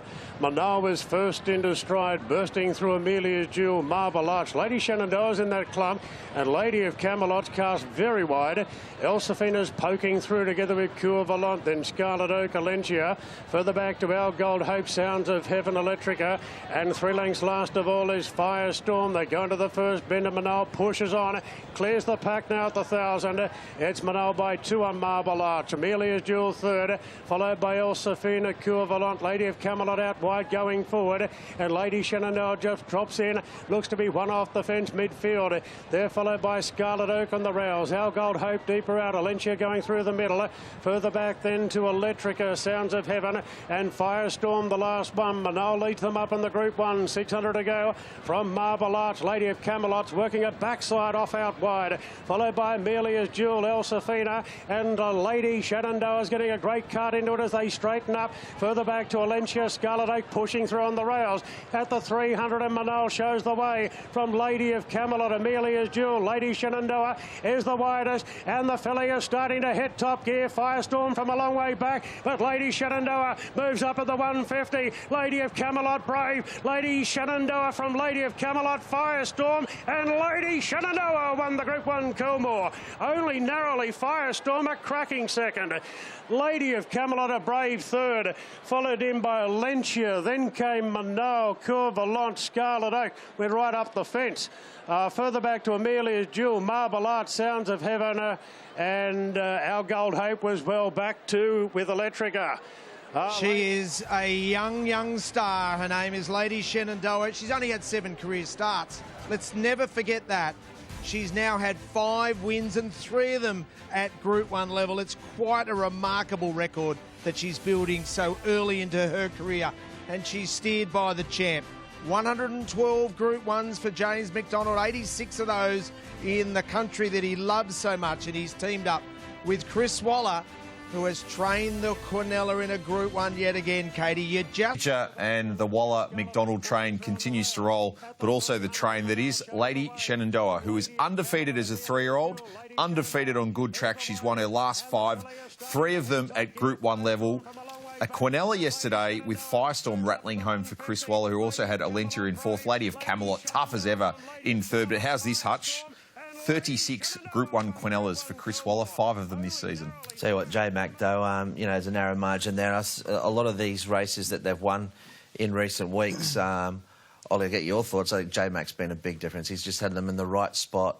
So I know it's the right stage of the preparation, and you can argue all that, but he's delivered and been the difference. A lot of them haven't been big margins. Yeah, that was an intelligent ride because he had speed drawn either side, and where it looked he could have gone over with that to get a more prominent position, but they dug up from the inside, so he changed his mind, dropped into a perfect position, got onto the back of the right horse and nailed it. She was too good. I tell you what, Nige, Lady Camelot was enormous. I mean, she's faced the breeze. 3 wide. We wanted to see a slipper winner in recent years go on with it. Her last 2 runs, you could make a case that you know the result could have gone nearly the other way with a better run. Such a tough filly and mare. Been to so many races for Gay and Adrian. It's very typical of their stable. She's as Ollie said, was really good. And Lady Shenandoah likely to go for a spell, but Chris Waller said we'll have the conversation with the ownership group because she would be something to beat in a Doncaster. Well, he just threw the breadcrumbs as well, comparing her to Winks at various stages as well, which really pricked the ears. But look, I mean, he's just got so many exciting youngsters at the moment, but you'd think she's...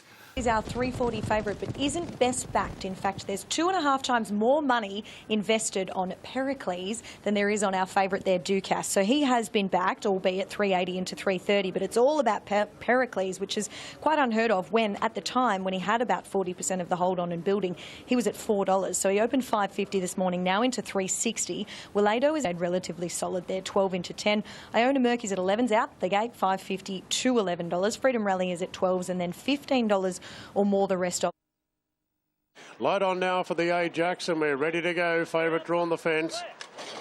Racing now, and a pretty good line away. Iona Merck jumped well, so to Willado wide out. Pericles there, and Just Fine is poking through the middle of runners. Further back to Freedom Rally, looking to come across in front of Ducasse in the early part. Pericles is there. New Endeavour, I should say, New Endeavour. Then came Redina. Further back to Von Hawk. He's a shocker. 1.5 to Von Hawk. Willado shows the way. Out by 2 lengths on Iona Merck. Pericles third, and the favourite Ducasse railing through to 4th. They're followed by Just Fine from Redina. He's a shocker. Going between runners there is Freedom Rally, getting a bit of a spurt on. West of Africa hooking to the outside. Willado leads into the straight by 1.5 lengths on Iona Merck. Pericles. Then came Ducasse. Further back to Just Fine. They've got 300 to go. Willado still in front. Iona Merck's running a big race on the outside, clear from Pericles. It's Willado and Iona Merck, stride for stride. Willado and Iona Merck. Iona Merck's in for the fight. So's Willado. Iona Merck, Willado. Iona Merck was gritty and just won it. Iona Merck, a nose on the line to Willado. Storming home for third, West of Africa wide out. Then He's a Shock and New Energy. Ducasse plotted on the dry track. Further back, Freedom Rally, Pericles drop. 8 wins from 24 plus 10 placings. Katie, his earnings go over $1 million. That is a wonderful return for him. And Björn wins the race for the 3rd time. Isn't he just knows where to find the line? And he really opens up more doors too, because he hadn't won. What a period that Björn Baker's having at the moment to continue with Iona Merck. He's done a fantastic job with this horse, just to slowly but surely creep him up in trip from placings in a Southern Cross and an expressway at 1,200 metres to then the victory in the Liverpool City Cup at 13, and yesterday grabbing this race at 1,500 metres, seeing off Willowdale with West of Africa from the Magic Millions Carnival, once again rocketing home into 3rd. Yeah, Björn, terrific. He's flying. But the talking point, I think, out of the race was more Pericles was disappointing. Had a really good trail on the race, really well backed as well, wasn't it? Quinny, was there plenty of money around? Very well backed. Yeah. 550 into 390. I was on each way. Never, ever again. Good self-reporting. Never, ever again. Good self-reporting. It was going to bolt in on the turn. It was pretty I haven't checked the steward's report, but I would think they'd be pretty disappointed there, because Pericles has always been that sort of Group 1.5 Ollie, like probably not quite there, and you know. And his second up run's usually his best. I reckon he Yes. was targeted at that race, and he didn't appear to have any excuse. So we're moments away from the Alistair Clark Stakes. Maddie, let's have a look at the market here for the Alistair Clark. Yes, Richo, it's an interesting race here for the 3-year-olds, and this has been a really good go for Shanwar at the top. So $2.70 markets opened into $2.05, back out to the $2.15 mark, but really strong support across the last half hour. And it's the Alistair Clark Stakes, 2040 and away. Politely Done jumped away okay. Red Ace has got a little brush with Detroit City shortly after, and Opening Address is pushing up out wide. Speed towards the middle of the course. Opening Address leading Red Aces, then Shanwar, Politely Done, Rapid Chevelle the rails from Imperialist, and Dress has slowed this right off. 3/4 of a length in front of Red Aces. 3rd Rapid Chevelle, and 4th is Shanwar. There's no pressure at all. Imperialist 5th on the rails, and then came Politely Done, a length and a half Statuario Emphasise, and a gap to Detroit City. Running off the back, 700 metres to go. It's Opening Address slowly trying to dial it up from Red Aces. Shanwar leaves the slipstream 3 wide. Politely Done's got going as well. 4 deep, stoked up. Rapid Chevelle right behind those horses, still with a bit to offer, followed by Imperialist, Statuario Emphasise. So it's Shanwar set alight. 400 metres to go. Claims Opening Address under pressure. They were followed by Red Aces struggling. Imperialist the outside. Politely Done, Statuario. Shanwar went for home in the Group 2. Came around the corner of the 200 metres. 3 lengths Imperialist. Statuario the only threat, I'd say. It's Shanwar, 100 metres to go. 2.5 Statuario, who's trying to eat into the lead, but Shanwar's going to be too good. Doing a great job. Shanwar won the Alistair Clark. Second a photo Imperialist, or on the outside Statuario, then Politely Done, Red Aces. Up a little bit. He was a little bit slow out of the gates, but he's just so quick. He's got gears. He can put himself in a spot. He's a beautiful looking horse, Lizzie. That's Chris Waller, of course, who's on a Derby trail as well. So Chris is going to start with the Alistair Clark. Surprise, surprise. Kieran Maher's won 3 of the last 7 of a staying contest for 3-year-olds. Shanwar adds his name along. He will head to an ATC Derby hutch, and then in 12 months' time, on this day, we might see him running in a Hong Kong Derby, because that's going to be his foreseeable future home. Yeah, exactly. Gee, it was a good performance, wasn't it? The market was all over it. I mean, for a track playing the way it did, often, you know, punters can latch on, and they probably got a lot right yesterday as a consequence. There was a number of...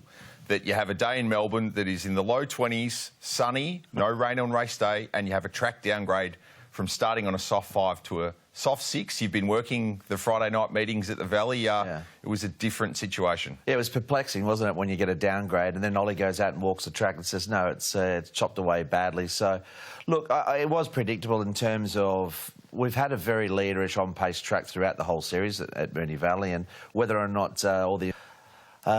it was disappointing, though, wasn't it? For a Group 1 day, a lot of horses couldn't win. I think, given the significant pattern, it deteriorated badly. But, you know, there were 10 people. Here at the Valley with the Sunline Stakes for the fillies and Valley. Grinzinger Bell is the favourite and is clearly the best backed runner in this race. Open $7 into $4.20. There's been smart money for both the 13 and the 1, so another profit. Already a Group 1 winner at $5.50. Quintessa. Starter glances over the field and away they go. Quintessa jumped away well with Rota Arataki, Bond Mistress. Lady Jones from the deep is showing a little bit of lick, and also Grinzinger Bell and Wishlaw Lass looking for a position, using plenty of the track out deeper. So after 250, Grinzinger Bell looking to cross the face of the field from Rota Arataki, Bond Mistress, Wishlaw Lass. Then another profit behind them from Quintessa, and then Lady Just at the 1,000 metres. Grinzinger Bell loves to lead, out clear a length and a half. Wishlaw Lass second. Third is Rota Arataki, fourth Bond Mistress. Another profit, the only filly in the contest, fifth on the rails. Then came Lady Jones on a limb, a length and a quarter Quintessa. Molly Bloom 3 wide with the back of Lady Jones. Lavore midfield the fence. They're 2 lengths. Charisse So Glamorous, and then rumbled again. Mission of Love shown the whip last. Grinzinger Bell, 600 metres to go, tried to sneak away. 4 lengths in front of Wishlaw Lass, and then came along the inside Rota Arataki. Bond Mistress rowing along, and they were followed by Lady Jones. Another profit. 2 lengths rumbled again. They're stringing out Quintessa. Molly Bloom a long way back.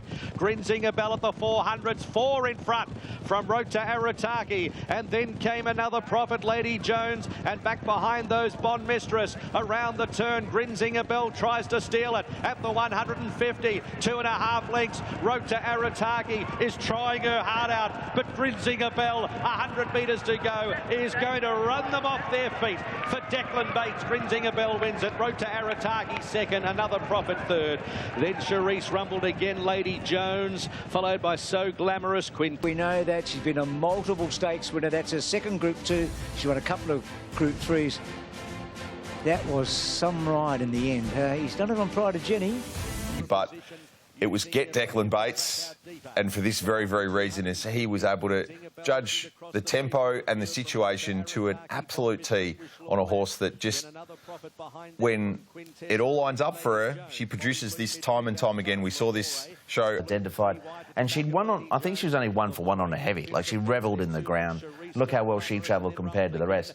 I mean, even at this early stage, this was just something that was throughout the day. Look at the horses chasing, even at this point, this far from home. Yeah. They're under pressure, and you can see they're not going to figure in the finish here. She's off and gone. A couple of nice runs in behind. It was about her, and she was good. And Danny O'Brien once again gave her a good push pre-race and was very happy post-race. Bossy, it's not to say that And how about the beaten margins in that race? Yeah, I mean, you know, there was literally, I think, about 75 metres, you know, back to the third last horse. It was very significant. 2 3/4 lengths at the time, so you just add those to the total of this incredible horse. Of course, he won a Golden Slipper famously, didn't he, Manicato? Gary Willits, of course, on this day. And a couple of George Riders. What a CV that is. So look at some of the stories today. Jimmy Star, he becomes just that. was up for grabs, Bruce, but most importantly, that Group 1 status is what... 100 here at the Valley, and Jimmy Star leads the way. $2.80 with Sportsbet. Well, Jimmy was a star in the Oakley Plate last time out, and it's easy to understand why he's seen plenty of support. There's been plenty of that as well for the 4 Schwartz. A lot of smart money as well early on, and that's why he's been $9.50 into his shortest price now at $5.50. Good luck to Charlotte Littlefield with She's Bulletproof out to $6.50 though. And the Group 1, they are ready. Signal, and they're racing.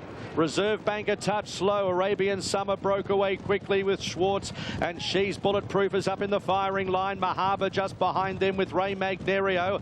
They were followed next by Benedetta. Reserve Bank, Stretton Angel, 2 lengths Jimmy Star as they fly towards the first corner at the 850 at Schwartz, holding them out from She's Bulletproof. A length and 3/4 Arabian Summer. A length away Mahaba, Ray Magnerio, 2 lengths Benedetta. Reserve Bank second last Stretton Angel, and 2 lengths to Jimmy Star at the school. 650 metres to go. It's Schwartz getting no peace from She's Bulletproof. They're 2 lengths Arabian Summer. They were followed by Mahaba. Benedetta trying to get involved. 4 lengths off the lead from Ray Magnerio, Stretton Angel, Reserve Bank, and Jimmy Star is still last. Coming up around the home corner at the 350. Schwartz just in front of She's Bulletproof, shown the whip. They're 2 lengths to Benedetta, running on from Arabian Summer. Summer. Schwartz the first to straighten. Kicks away from She's Bulletproof. Benedetta up the middle. Schwartz halfway up the straight, 100 to go. Benedetta's trying to wear it down. Schwartz netting the post. Benedetta a length away. Schwartz will do it all. Schwartz has won the Group 1 from Benedetta. Jimmy Star late for third. They were followed by Stretton Angel, Reserve Bank, Ray Magnerio. She's Bulletproof got tired, Bahaba, and Arabian Summer at the tail of the field. Sustained speed, it's the way you've got to be today at Moonee Valley. A great result for John O'Shea and also Tom Charlton as a third Group 1 for Jamie Mott. Blake Shin, of course, has been riding this. The moment that Anthony Mithen and Rosemont Stud have spent millions of dollars and countless hours chasing a Group 1 winner with a stallion prospect, and it now comes in the form of Schwartz, who grabs the summer sprint double here at the Valley. He won a Group 2 Australia Stakes back in late January. Just was not a factor in a CF4 out to 1,400 metres. They've recalibrated back to the William Reid. They got conditions to suit this afternoon. And Schwartz is a group. At some stage, Jimmy Star was well adrift of them on straightening. He was widest on the course and making ground late. 4-5. 1,200 metres weight for age, and it's very much in the times, Hutch. So She's Bulletproof runs the fastest 1,000 to the 800, 0.01 seconds faster than Schwartz, who then runs the fastest 8 to the 6th of the day.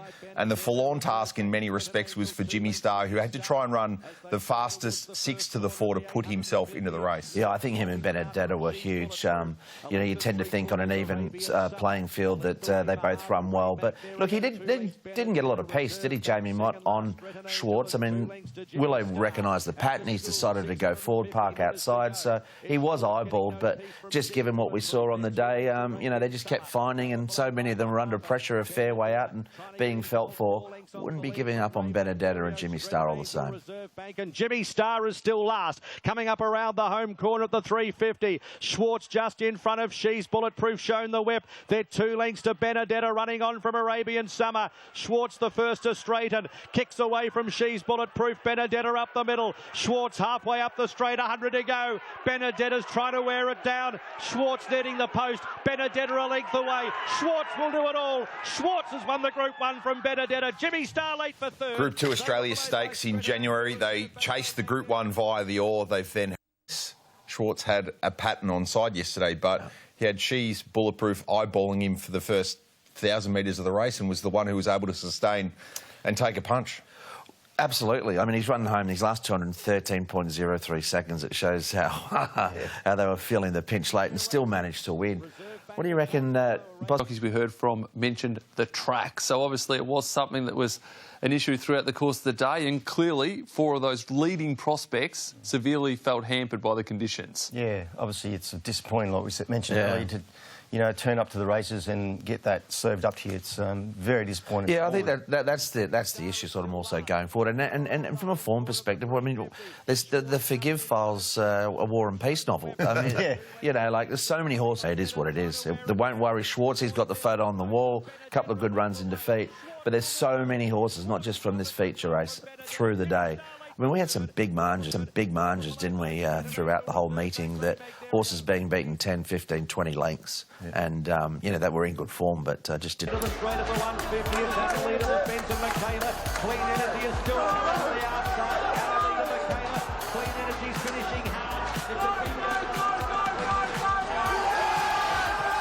Customary lean, a little bit like a goal kicker just trying to edge one through from 40 out directly in front. Kingsley and the boys from the Wolf Den yesterday had quite a fruitful afternoon at the Valley. Well done to them to get this multi up at better than 100s in a 3-legger. Just extraordinary. And apart from the fact that anyone that went in it made money, which is always amazing, I just love the concept that it's getting everyone involved. It's a community betting aspect, and the fact that they had 50,000 in the pot at $50 a throw. So there's 1,000 people that have gone in and gone through the whole day with them, and it's great for racing. It's great engagement, isn't it, Hutch? Yeah, to get a result like that, they do a brilliant job, the boys, and yeah, what scenes there. I mean, that's an amazing effort to land the spoils, and some good footage there too, Quinn. I'm surprised you didn't. Stakes, and then she had knee chips removed, so she missed out on the start of the autumn preparation. So this is why we're seeing her resume today in the Derby Munro. But I better backed than Via Sistina, but we're taking her on. I dare say, Tim Ryan, you are a brave man with 70%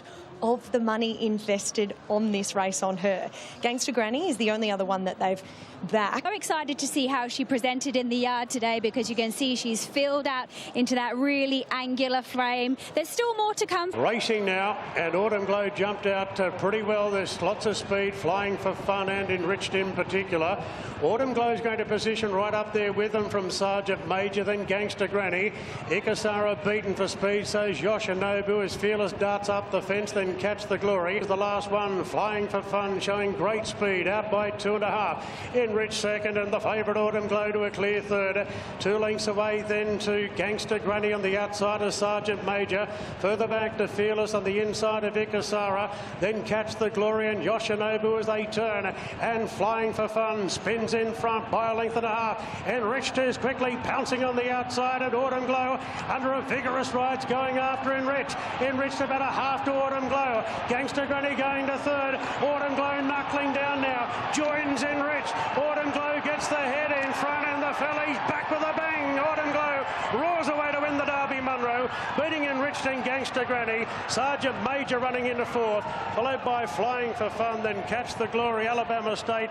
Fearless came wide. Pice. She knows what it's all about, Katie. She was asked a question today from James, and she knew what to do.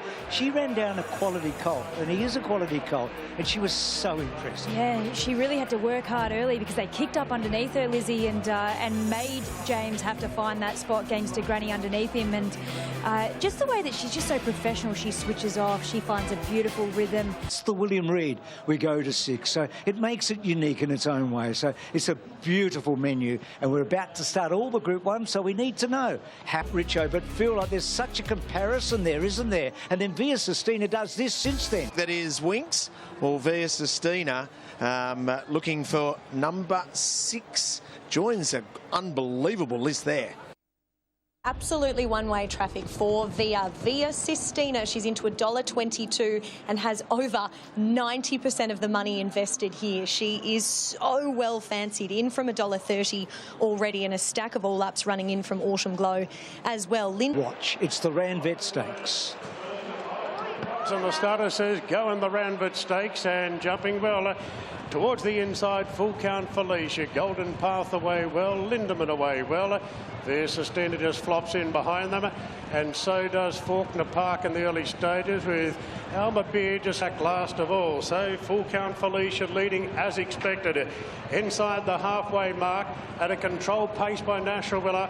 Full Count Felicia by 2.5 to Lindemann. Golden Path in third, just as Via Sistina locked up momentarily on the rails. 3/4 to Alma Beer, and Faulkner Park last about 6 off the lead. So Full Count Felicia free striding in the lead at the 750 by 2 on Lindemann second, then Golden Path, Via Sistina, Alma Beer, and Faulkner Park is last of all. So Full Count Felicia at the 450 leads the way from Lindemann, and now McDonald peels 3 wide on Via Sistina. Into the straight now. Lindemann got the better of Full Count Felicia, but here comes Via Sistina roping in Lindemann. Faulkner Park going to third, but Via Sistina rests the lead now from Lindemann. Inside the 150, Faulkner Park goes to third, but Via Sistina celebrating her anniversary with 7 Group 1s in Australia. The greatest in the land, Via Sistina. Won it by 2 lengths to Lindemann. Faulkner Park at odds runs third, and Full Count Felicia in need of the Australian hit out 4th. Remarkable mare, isn't she? Beautiful ride, everything worked well. J-Mac continues to chase down Damien Oliver and George Moore. This filly's chasing down Winks in one season, isn't she? And it all started on this day last year. Yeah, she's indestructible, isn't she? She's a massive, massive horse. And Glenn Boss was our on-course correspondent. Via Sistina will try and become the 8th to complete the Ranvet Queen Elizabeth double. She goes back-to-back in the race that she won at her first Australian start 12 months ago. 5th Group 1 in a row, 6th Group 1 for the season. She will be our horse of the year. There's no doubt, yeah. Beautifully ridden again. But, you know, when she gets on these firm decks, the good decks, good racing service, she's nearly impossible to beat, because there was rumours yesterday from the camp that this was the race she was going to be vulnerable at. So look out ahead. Lindemann second, Faulkner Park running on well into third. They just need to find other races to find a Group 1. Yep, they won't be beating her.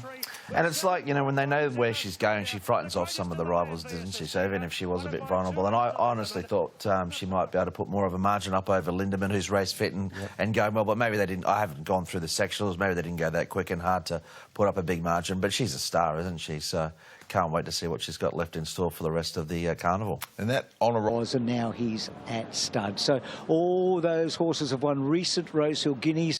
Overly big or overly strong, but he's so athletic looking. He's got this enthusiasm to really want to get on with the job, and you can...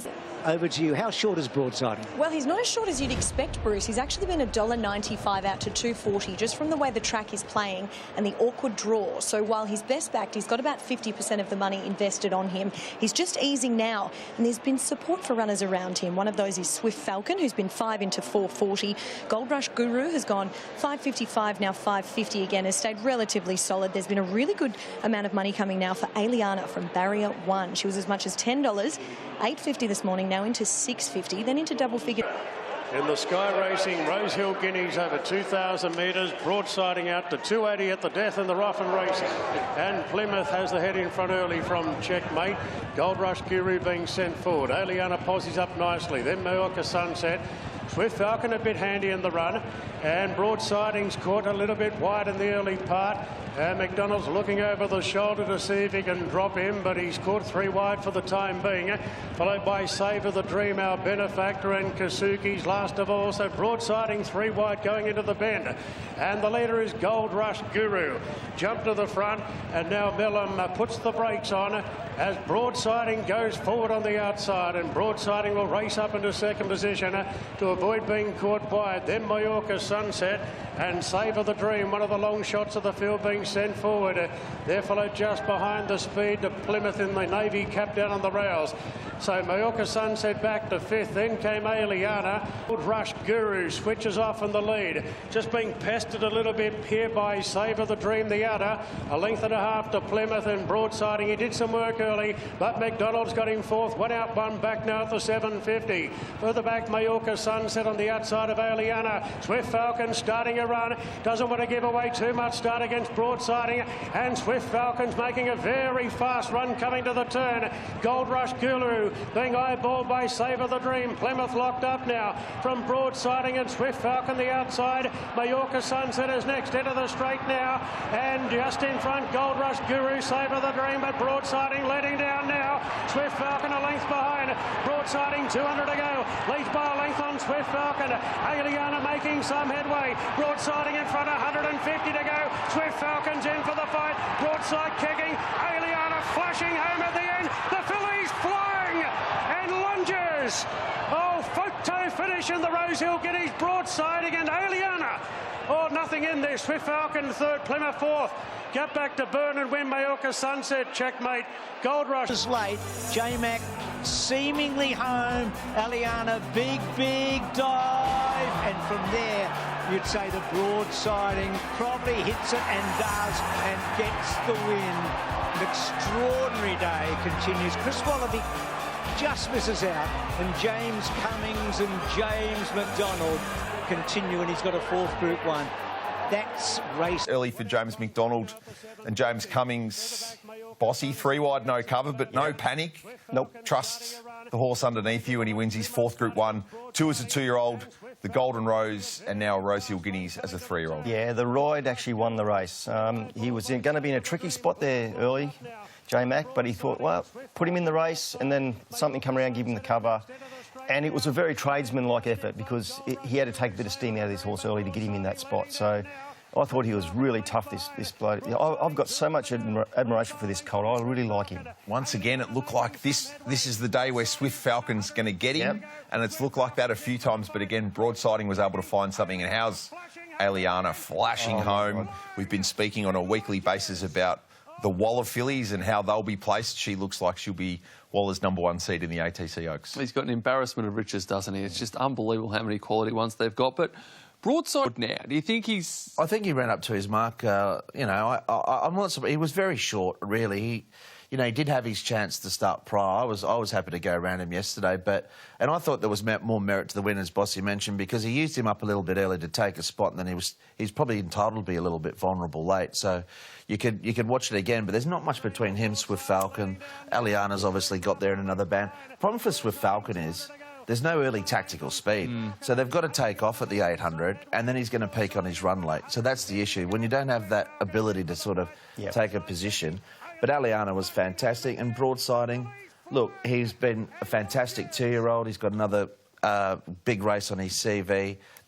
For me, he's no Animo, but no Animo. He's and that's setting a very, very high. He's in there, that's for sure. Let's go into the mounting yard, and one of the most interesting horses in this incredible George Rider, as Lizzie's about to tell us. Good chance. Ali, Fangirl still favourite from the tab? She's not anymore, Bruce. She's actually still best backed, so she's got about 35% of the money on her, but our new favourite is Wolf, and let me tell you, it's been a hard day for our traders thus far, so they'll be hoping that they can get Fangirl beat, because there's a stack of multis also running through her with our last few winners as well, the likes of Broadsiding, Autumn Glow and Via Sistina. But Wolf, our new favourite, $5.50 into $4. Royal Patronage isn't really budging, albeit there's not a great deal of money aboard him. $4.20. Fangirl has been $3.10 out to $4.20. Gringotts is the other one who's been backed at odds, $7.50 into $6. Then we've got Tom Kitten, $6.50 to Buckaroo. A little bit of a firm, $23 into $9.10, and then a big gap to the rest of them. Bit of movement wide out. They settle, and they're off and racing here in the George Rider, and Militarised was sharp into stride. Gringotts being sent forward together with Royal Patronage right there on the rails, and Royal Patronage will lead from Gringotts. Militarised. Wolf is pretty handy to the action together with Steffi Magnetica. Then came Fangirl. She's caught 3 wide early from Kovalika, Port Lockroy. Then Tom Kitten, Buckaroo, and Celestial Legend last of all. So Royal Patronage makes the running out by a length on Gringotts, with Militarised in third. 2 lengths away to Wolf, Steffi Magnetica, and Fangirl shall have to be content with sitting 3 wide the trip. Then Port Lockroy from Kovalika. Tom Kitten moves up. She'll grab the mares back. Back second last is Buckaroo at $1/2 Celestial Legend. Royal Patronage in front, down the side. $7.50 to go by length on Militarised. Gringotts well positioned. Steffi Magnetica goes to an outright fourth now. Wolf back on the rails. Fangirl's been 3 wide from the start. Then Kovalika, Port Lockroy, Tom Kitten, well back Buckaroo and Celestial Legend. So Royal Patronage under a good grip. Gringotts presents in second. Then Militarised. Wolf going up the fence. Steffi Magnetica the outer, and 2 for the back to Fangirl. In front, Royal Patronage with Gringotts looming large on the outside. Gringotts moved up to Royal Patronage. Wolf is coming through the middle, and Fangirl, she's still in it wide out. Fangirl, Wolf and Gringotts, 3 of the minute. Fangirl the outside, lunges at Gringotts, and another thriller. Fangirl, Gringotts, a half head away to Wolf. Then came Royal Patronage, Tom Kitten closer. Further back, Kovalika, Port Lockroy, Militarised, Celestial Legend, and Buckaroo was one of the last to finish. What a finish. Gringotts looks certain to have just hung on. Fangirl was enormous there late. They were challengers. Wolf was in the mix. Royal Patronage has just been beaten off. And Tommy Berry, I reckon he's broken a drought here and got himself his first Group 1 since the Oaks in Melbourne in November 2022. Has he? Look at Fangirl, and look at McDonald all over the top, and he has Tommy Berry. Denies James McDonald and Chad Schofield. And made a really, really good brave dive at the line to nearly get up and win. All honours to Gringotts. This horse is so on the up. I think he's a potential superstar. He's giving the big dance a good name, isn't he? The Royal Patronage. Thought Buckaroo was good, just behind Tom Kitten there. Yeah, Buckaroo was great, and so was Tom Kitten. Kieran Maher and Tommy Berry able to execute in a close go late with Wolf, Fangirl, Wolf, and Royal Patronage. It's a nice hybrid, though. On the top 4. That'd be a good horse, That'd be a good horse. Yeah. Bossy, great effort by Tommy Berry. It was his first Group 1 back, but after that injury, and he really deserved this. Well, look where he is in the run here. Yep. How does he do this? He's a great rider. But Fangirl, God bless her, she was so brave. 3 wide, had to do it tough from the barrier. That was always going to be the case. But she just goes down fighting. But yeah, great ride by Tommy. Good to see Chael Wolf back. Chael Wolf, yep. I think for Joe Pride and, you know, stuck on really gamely there. And Fangirl, you'd have to say Fangirl was the run of the race by without cover and just gone down by a narrow margin. And good on him with Gringotts, got the run of the race and proved too good. But it was an exciting finish, wasn't it? At the 100 there, any one of the trio could have won it. They'll back Tom Kitten up from the George Ryder in the Australian Cup, I assume. He was running on for fifth. Now, you are on at the $26. You haven't drawn breath about it the last month. You think Tom when you was running? I'm asking the Tom Kitten was outstanding. You know, he's come back since he's been gelded. He's a great horse. I'm a bit concerned about Chayoff because I heard Joe Pride saying he won't get beat and he won't get beaten right through after his this run. So what's the concern? I just got a little bit concerned with his action there. Head to the side? Head to the side, wanting to get out. When he goes to meet Via Sistina, you can't afford to do that. So I'm not judging Joe Pride at all, but I'm just a bit concerned about this horse's action. So what does that mean, Bossy? Well, he wasn't running through the line there. He was stopping with 20 metres to go, head on the side. I'm just what I see, what I observe. Watch. And Rosehill's Golden Slipper Stakes. We've heard a lot about it today, but one thing. The Golden Slipper. Important market, Bruce, as we know, with all the 2-year-old races in our grand final here, the Golden Slipper, it's so open. Tempted is now our favourite. She's our $5 favourite. But again, it's just a smorgasbord at this stage. Our traders expect that she will shorten given where she's drawn. Wadton is the worry. So he's at $6.50 now, out from his opening quote of $4.60. But the biggest worry with him is how much is running for him on the futures and, of course, our tab takeover as well. So he is a big loser for us in the book. Rivellino is actually best backed. He's been $9.50 into $7.50 now after opening 11. Skyhooked is about second best backed or thereabouts at 8s. Then we have Mahuna, who's been, once she got a run, she went 23s, 13s, 10s. Now she's into 8s. Devil Knight is at 13s. Tycoon Star 15s. Within the Law is actually our third best backed runner, and she's at 15s. North England has been 19 to 26. Blake Shin just nudging away at her to keep her mind on the job, and she's jumped all right, Tempted. About midfield, Rivellino's going to settle last. Skyhook jumped well, so did Belazane, far-sided, and Mahuna right there. Military Tycoon in the thick of the action as well. So Belazane's working hard, trying to cross North England. Far side of the outside, so the stablemates 1, 2, 3. Military Tycoon fourth, then Mahuna, Skyhook. King of Pops out wide. There's been an incident back in the field. Within the Law's out of play. Tempted about midfield and the white cap. Devil Knight out wide, then Tycoon Star. Further back, quietly arrogant. Baywalkers right off the track. So's Wester Swindon. Wotan's well back about third last, and then Rivellino.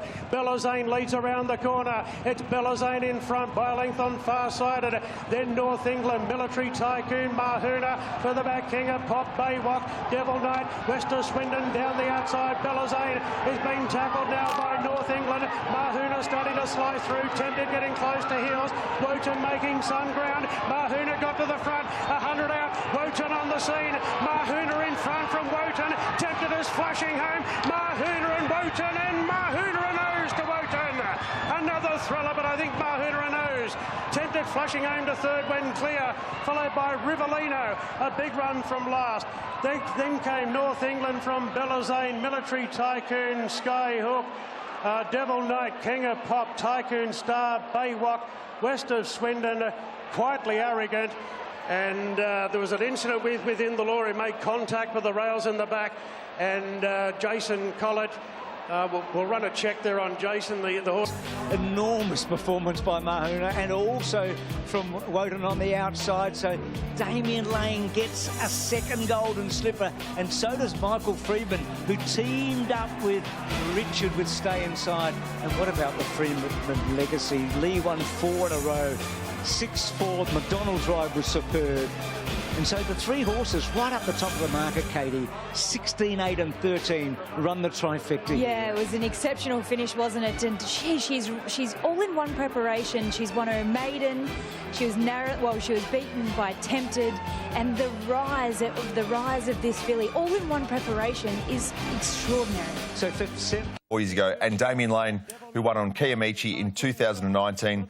Wodenton, Tempted and Rivellino completing the top 4. Maruna makes a little bit of history. She's the most inexperienced winner of the Slipper in 50 years. At just her 3rd start, she'd come via a Canterbury maiden and a second to Tempted in the Riesling. And the other aspect of the race we need to talk about, Bossy, is at the top of screen there with Within the Law, who crashed through the rail at about the 800-metre mark.